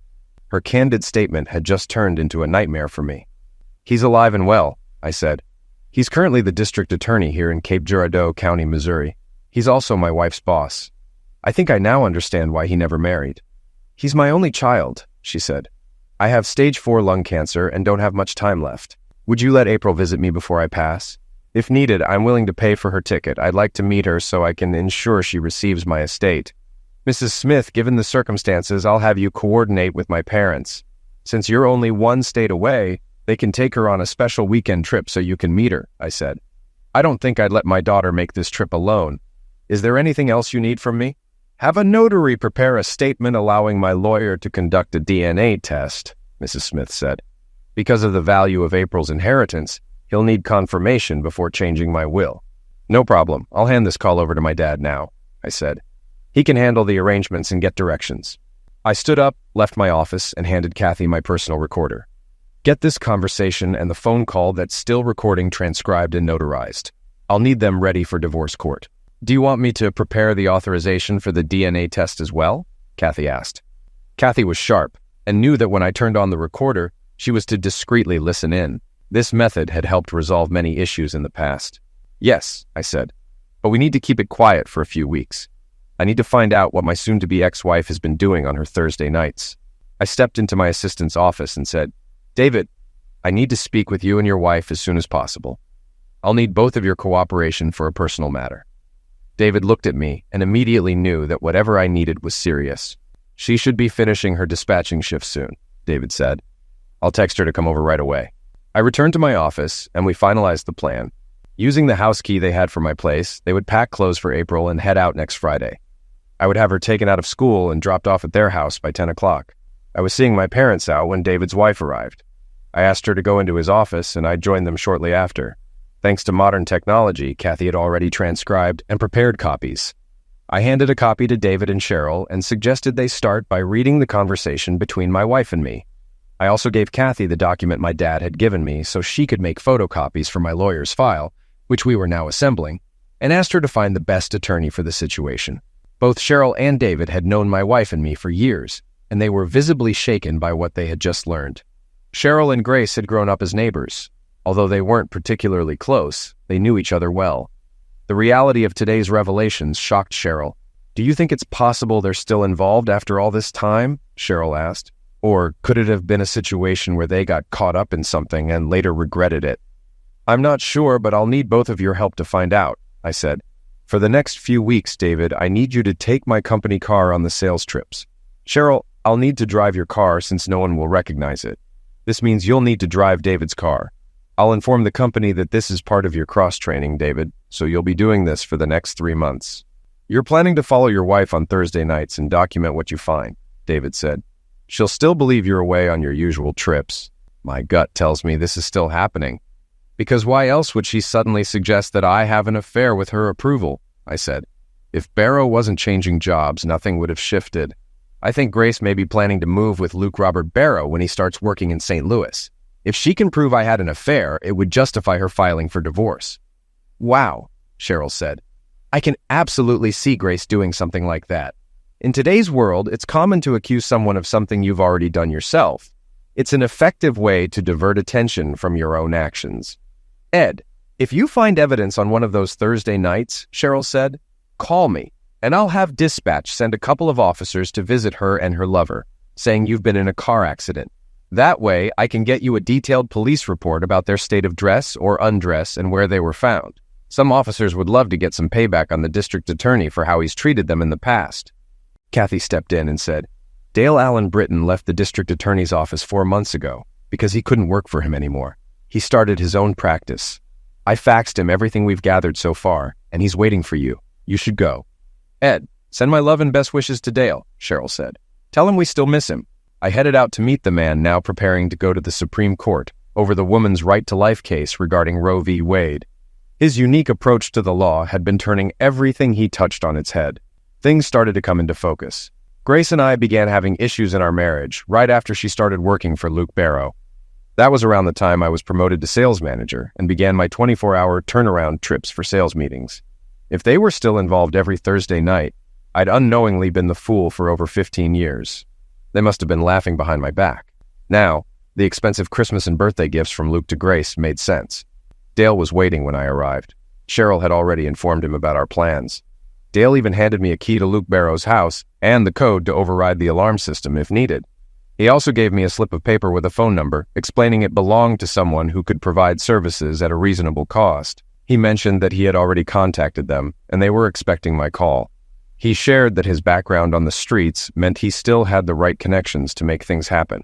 The codes for Barrow's house would be valid until the end of next week when Barrow would get his regular reminder to update his security. Dale planned to sue Barrow for child support dating back to April's birth, which would be financially devastating for him. Under state law, child support debt couldn't be wiped out through bankruptcy. Dale intended to sue Grace for adultery, marital abandonment, and fraud for knowingly passing off Barrow's daughter as mine. He suggested I temporarily transfer my parental rights for April to my parents until the court case was settled. When I asked why, he explained, "This way they can't claim you're using April as leverage against them. I know Luke will come after you as harshly as possible. He'll treat you just like he's treated others, throwing the book at them for minor offenses. Sometimes the best defense is a strong offense." I offered to use my debit card for a down payment on Dale's services, but he advised against it, saying my wife would notice the transaction right away and might catch on. He suggested I write a check instead, which he would hold until after they were served. As I left, I realized his strategic thinking was designed to give me the upper hand and time to uncover the truth. Kathy had indeed found me the best attorney for the job.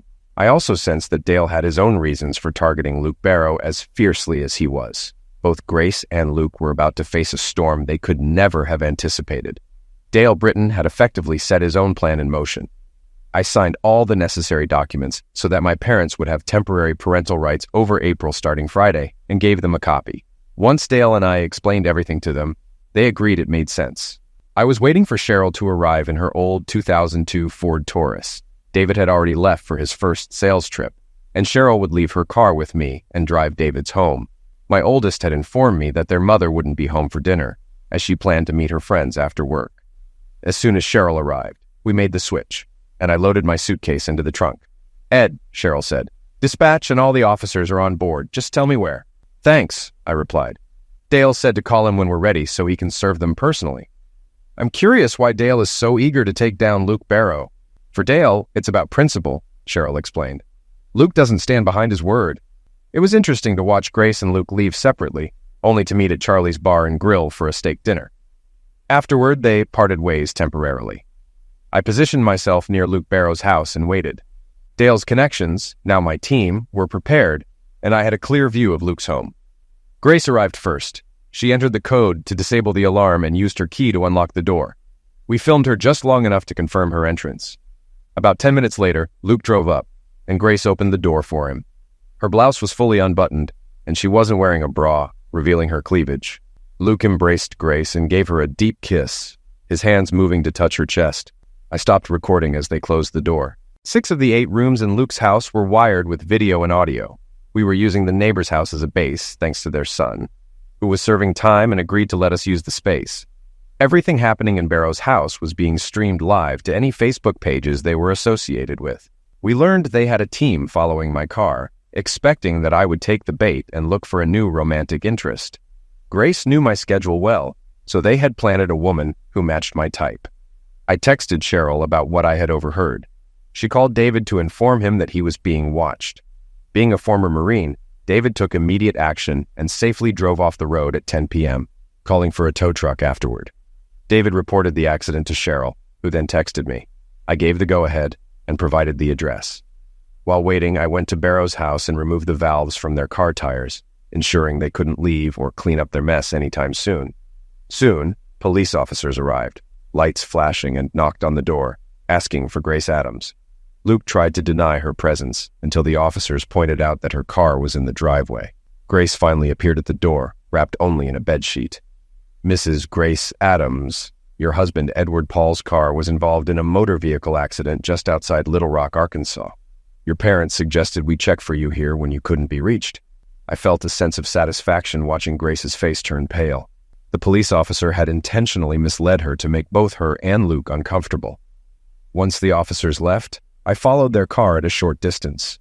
From the time the police arrived until they departed, everything had been recorded and streamed live on Facebook. We now had solid proof of the ongoing affair, and so did the residents of Cape.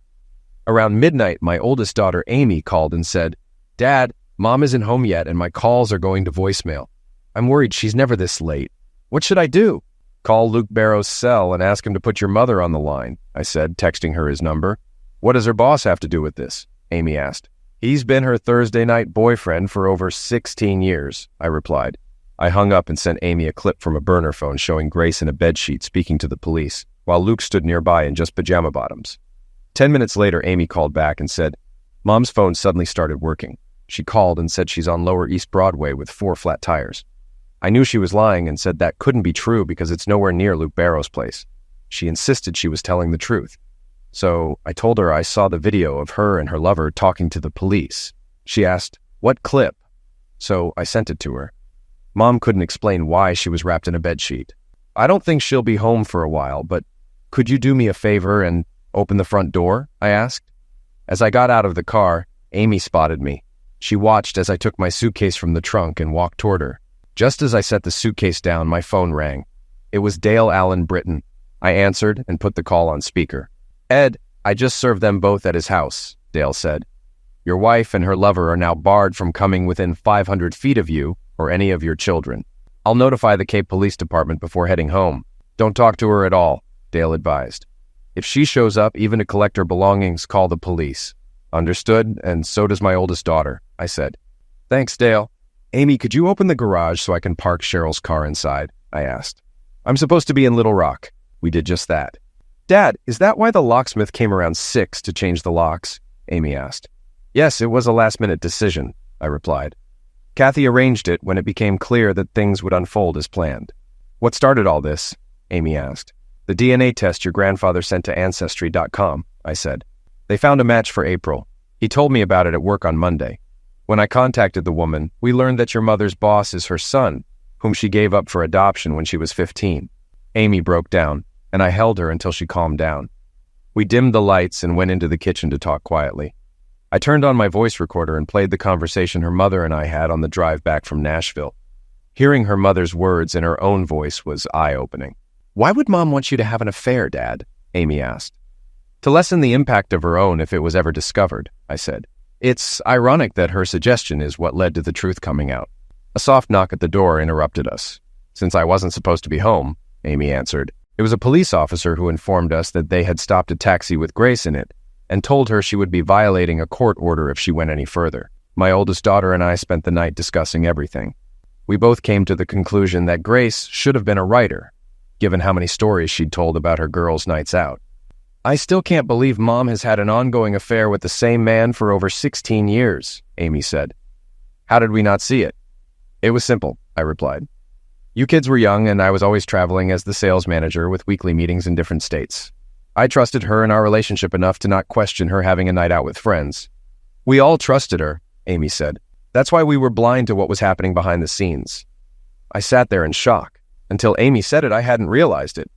Grace had used the trust we had in her to carry on the affair for so long.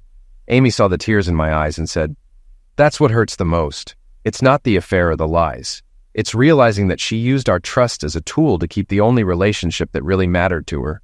If your mother could do that to people she claimed to love, I said, imagine what she'll do to us when she starts resenting us for what she's about to go through. Amy got up to make fresh coffee, and I noticed the first light of dawn. My phone buzzed with a text notification. It's from your mother, I said. She wants to talk as soon as possible.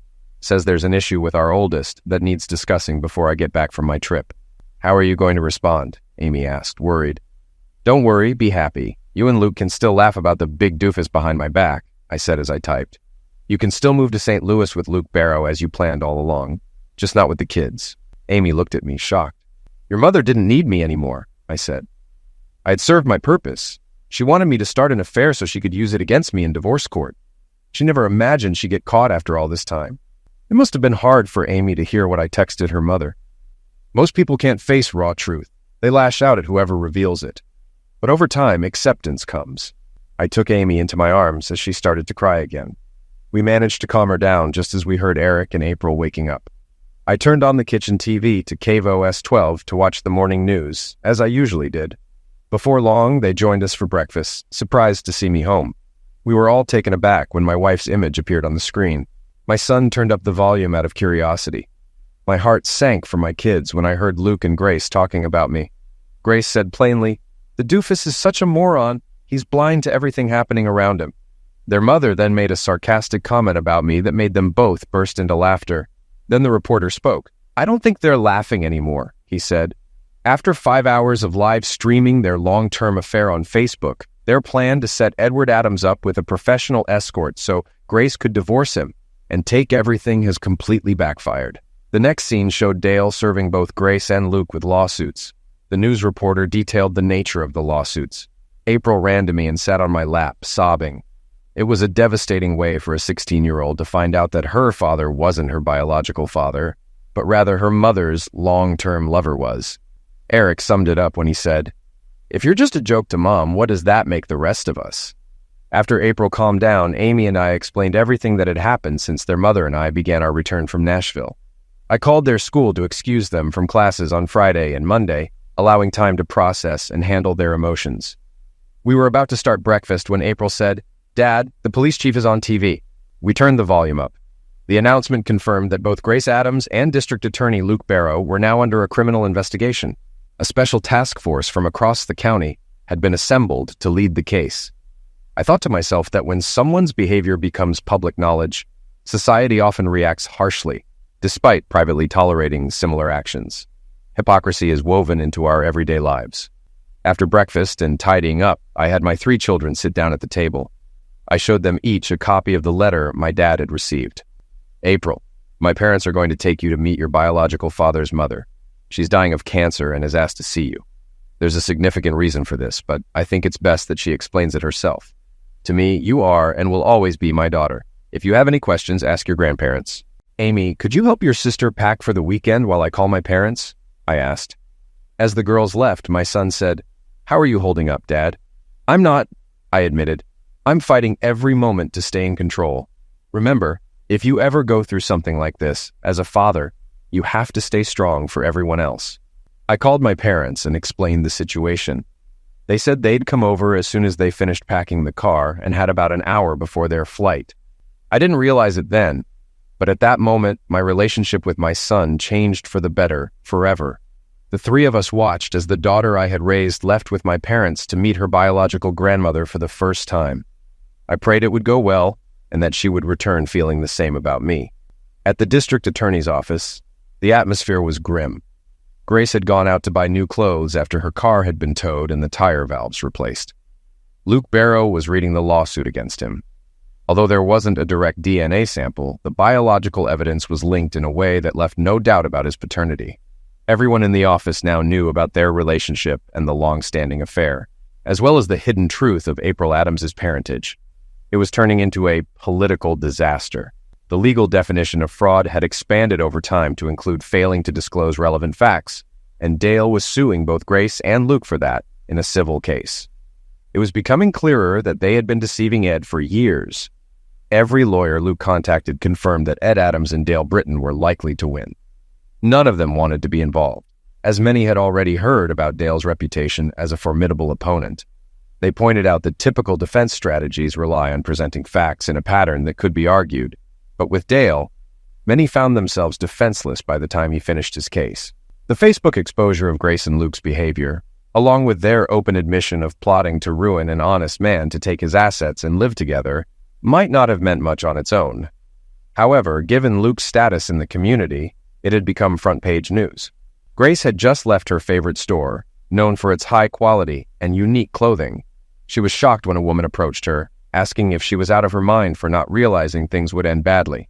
When Grace questioned what she meant, the woman told her she'd been an XX star on Facebook for at least 5 hours. Grace returned to Luke's house around 1 p.m. to find a company just wrapping up a service call. They assumed she was the homeowner and advised her and her husband to reset all the security codes in the house. It was only after they left that she realized she hadn't been asked for an electronic signature to confirm the visit. She called Luke, wanting to know who might have orchestrated this to prevent him from securing his new position in St. Louis. When Luke asked why, she explained what she'd walked into, and they began to suspect that Ed's actions were more than just self-defense. They knew that Luke's new job was a politically connected appointment from influential figures. With a coffee in hand, Grace sat down to read the divorce petition. The first shock came when she realized it was her own words to Ed that had made him suspicious. Words about hurting and using another person for personal gain. But it was learning that Ed's parents had told him about the DNA match from Ancestry.com that led him to uncover April's true parentage. This was undeniable proof of her long-term affair. Grace now understood that Ed must have realized it was her actions that almost ended their marriage before April was born. At that moment, she knew Ed had been behind what happened the previous night and was exposing the hidden truths of her life. Just as she took another sip of her coffee, the doorbell rang. She opened it to find the neighbor Luke disliked, Mr. Primrose, standing there. "Mr. Primrose," she said, "how can I help you?" He handed her a legal envelope and said, "Your husband, Ed, used my house as a base for his operation against you and your long-term lover last night. I let him because Luke Barrow got my son sentenced to the maximum as a first-time offender. I thought you'd like to know that the information in this envelope is also being sent by courier to everyone on your side of the family this afternoon. Ed wanted me to ask if you're still laughing at him now." Grace watched him walk away with a wide smile on his face. Back in the kitchen, Grace opened the envelope. It was full of pictures, her letting herself into Luke's house with her key, greeting him at the door, their foreplay in the living room, and images of them undressing each other. The photos showed everything, including intimate acts and their confrontation with the police. Ed's team had been thorough. The evidence was so comprehensive it seemed as if he was working with officers who had their own reasons for wanting to bring Luke down. But it was the final printed page, signed by her husband, that said it all. If it became public, it would create a wave of problems they weren't prepared for. Her plan to force Ed to comply with her wishes was collapsing in the worst possible way. Grace, I knew last Sunday, by the time we got back from Nashville, that you were trying to set me up for divorce. Since then, I've been trying to understand what I did to make your love turn into such pure hate. Now I know why. I see that you hold me responsible for what you think was missing in your life when we only had 2 children. I believe you felt trapped in our marriage and longed for your carefree single days. Otherwise, you wouldn't have willingly turned to him to relive that life. In doing so, you let him take you away from what you resented for a few hours each week. I understand that the only reason you stayed married to a man you hated and saw as dead was that Luke didn't want the burden of raising kids, even his own. You wouldn't have left them with someone you saw as worthless. Your pride wouldn't allow it. This led to a life built on intentional lies. With each day that you both got away with it, your disdain for me grew. I became more of a fool and an idiot in your eyes. How often did Luke and you laugh at the clueless husband? Did you fuel his passion by belittling me or mocking me? What I can't forgive or forget is the message you and the man you consider your real husband have sent to our children. It's something that will impact them for the rest of their lives. What I still don't understand is how much amusement Luke and you found in treating me and our children as mere pawns in your game. The KVOS 12 news reporter summed it up perfectly when he asked whether you and Luke were still laughing at Grace Adams' husband, Edward Adams, now. I watched as Amy, Eric, and April saw the 2 of you reveal your plans for me to the public thanks to the media. It was painful to see our children witness you both joke and laugh about how easy it would be to bring down the stupid doofus. Eric, our only son, said, "If Mom thinks Dad is just a worthless piece of garbage to be left to dry out and then stomped into the ground, what must she really think of us?"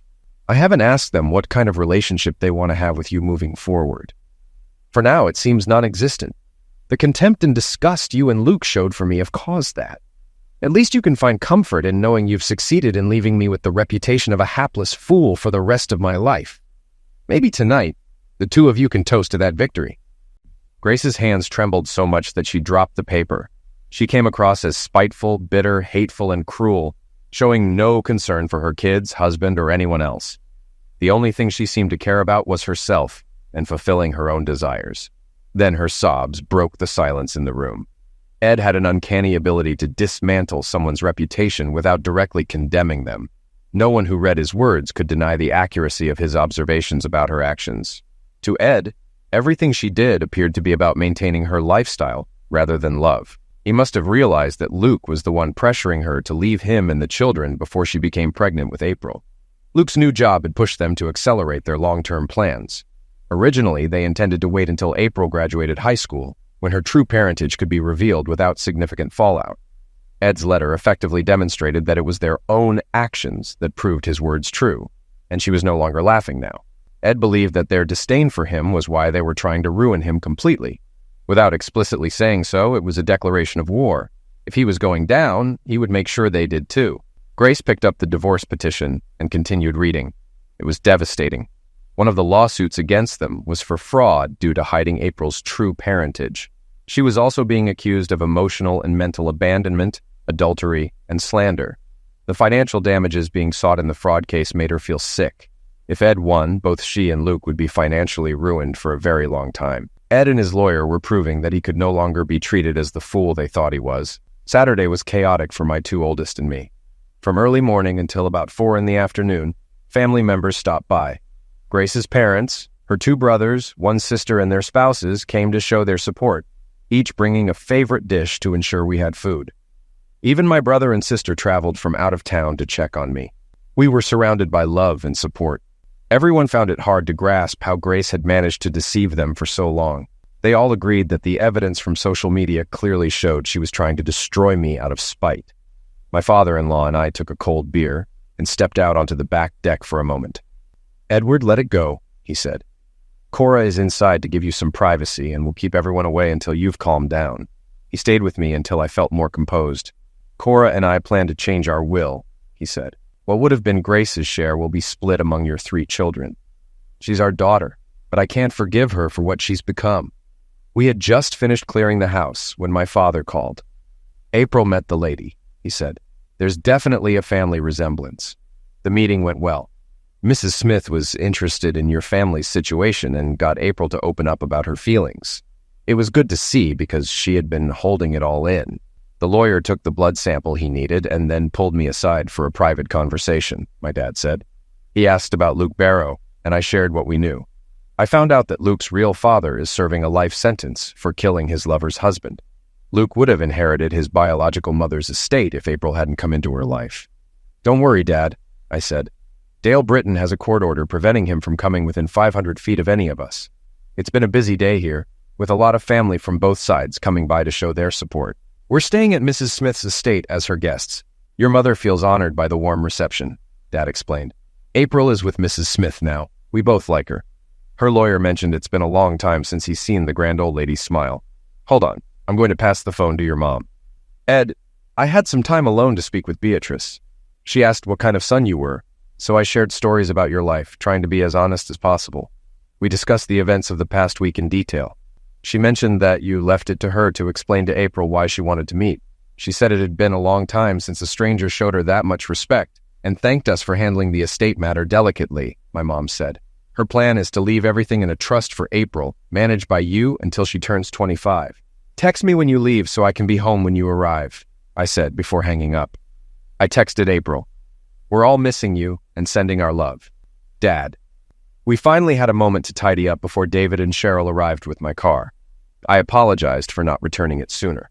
The police chief is seeing an opportunity to take down Luke Barrow, Cheryl said. He and Dale are collaborating. Dale provided some questionable leads for the investigators to dig into. The office was somber and tense when I got back, David added. I mentioned that some of us had known about the situation for most of the week and were helping out where we could. It's been an emotional roller coaster here since Thursday night, I said. The kids are still struggling at times, so I'm taking Monday off as well. Have you heard from Grace at all? Cheryl asked. Not since Thursday night, I replied. She and Luke are probably busy moving on with their lives, given how they've publicly shown what they think of us. Early Sunday morning, my youngest daughter called to ask if it was okay for her and her grandparents to return home late on Monday. I agreed, as long as her grandparents were fine with it.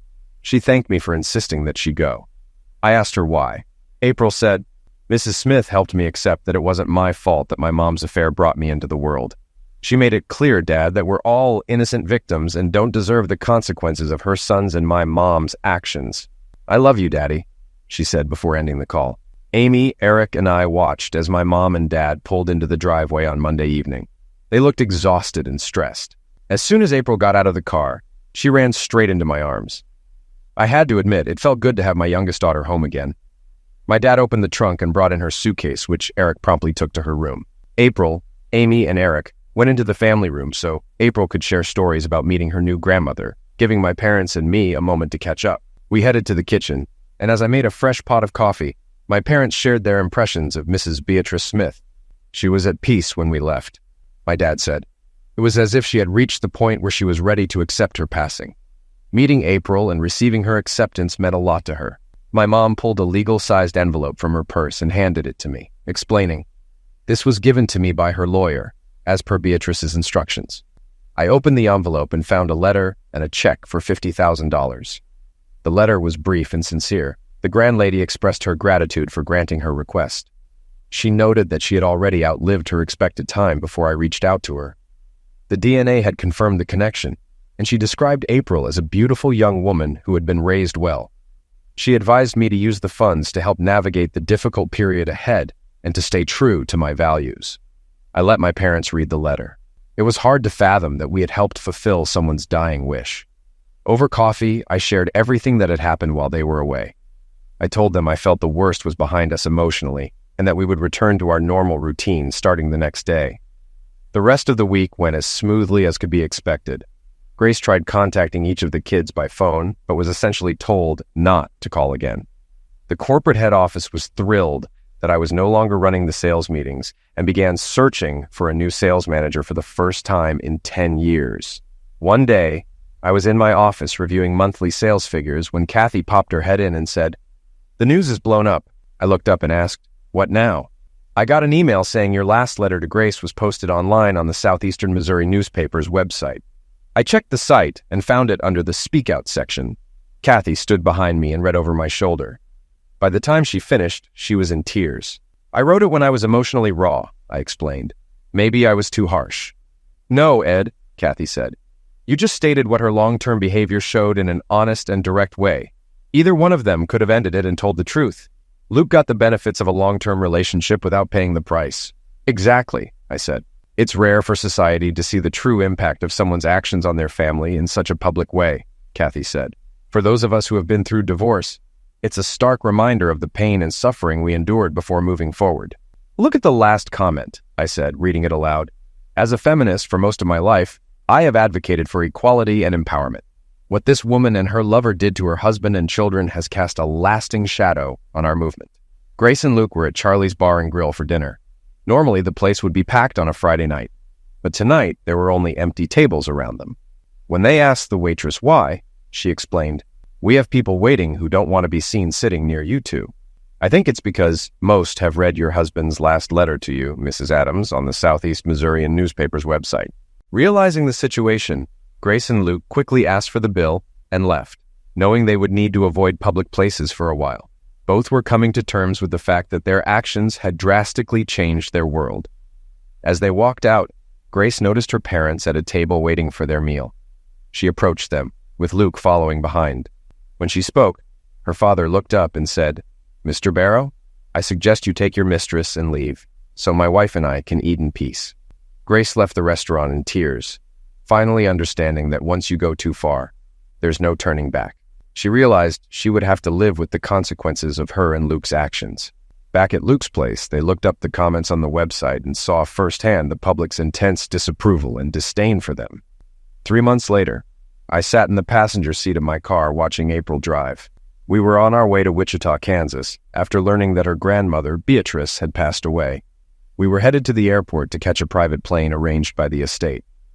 April was taking it hard, as they had grown close through their frequent phone calls since her visit.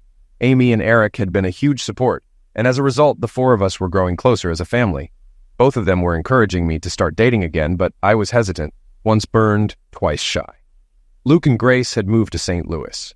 The federal authorities allowed Luke to start his job early, and the county was more than happy to see him go, provided he repaid over $45,000 in questionable expenses. They were now living in a modest 2-bedroom rented apartment, preparing for potential bankruptcy due to the upcoming civil suit.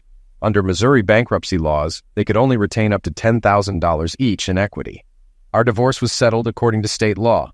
Grace was required to pay child support as long as the kids were in school and cover half of their living expenses if they lived on campus.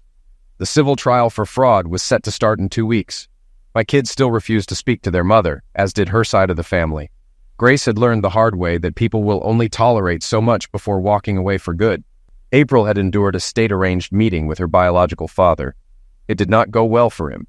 April told him that her grandmother had said he was just like his father, a narcissist who shouldn't be around any woman. In front of the Child Services representatives, April declared that both her mother and he were dead to her. We attended April's grandmother's funeral. Afterward, the lawyer revealed the full extent of her inheritance, which was overwhelming for both of us. As the trustee, and after discussing it with April, we decided to sell her grandmother's home along with its contents, except for her personal jewelry and a few photos that April wanted to keep. Back at home, the school year was coming to a close. I was preparing for the first day of court on Wednesday when April came into the den. "Dad, can you arrange a meeting with Luke, Mom, their lawyers, and the two of us with Dale on Tuesday?" April asked. "I think so, but why?" I responded. "I want them to see the real cost of what they did," April said. "Grandma Beatrice suggested it to me. I called Dale and we set it up. It was a bright, sunny day when we sat down with Luke, Grace, and their lawyers. I asked for this meeting," April began. "To my biological father, I have this for you. It's the location of your father and his request for you to visit him in prison. He's serving life for killing his lover's husband. You should know that you were conceived as the result of a maltreatment by a distant cousin when she was 14. April handed Luke the sealed envelope with his name on it. The expressions on Luke's and Grace's faces were unforgettable. You both should know that my biological grandmother left me over $100 million in a trust managed by my father, Edward Adams, until I turned 25. Luke, it would have been yours if she hadn't found out about me, April stated. When she learned about my conception and its circumstances, her strong moral principles took over, and that's when she wrote you out. To her, what you both did was disgraceful. Dale Britton, my trust will cover my father's legal expenses, April continued. Luke and Mom, you should consider mediation before going to court because, if necessary, we'll take it all the way to the Supreme Court. Mother, even though you brought me into this world through sin, it doesn't make it acceptable. Thankfully, my biological grandmother helped me understand that my father's sense of morals, principles, and standards is what defines me. I left that meeting feeling both proud and humbled. My daughter had said everything that needed to be said. Whatever happened tomorrow didn't matter, because today I realized I was blessed with what truly mattered.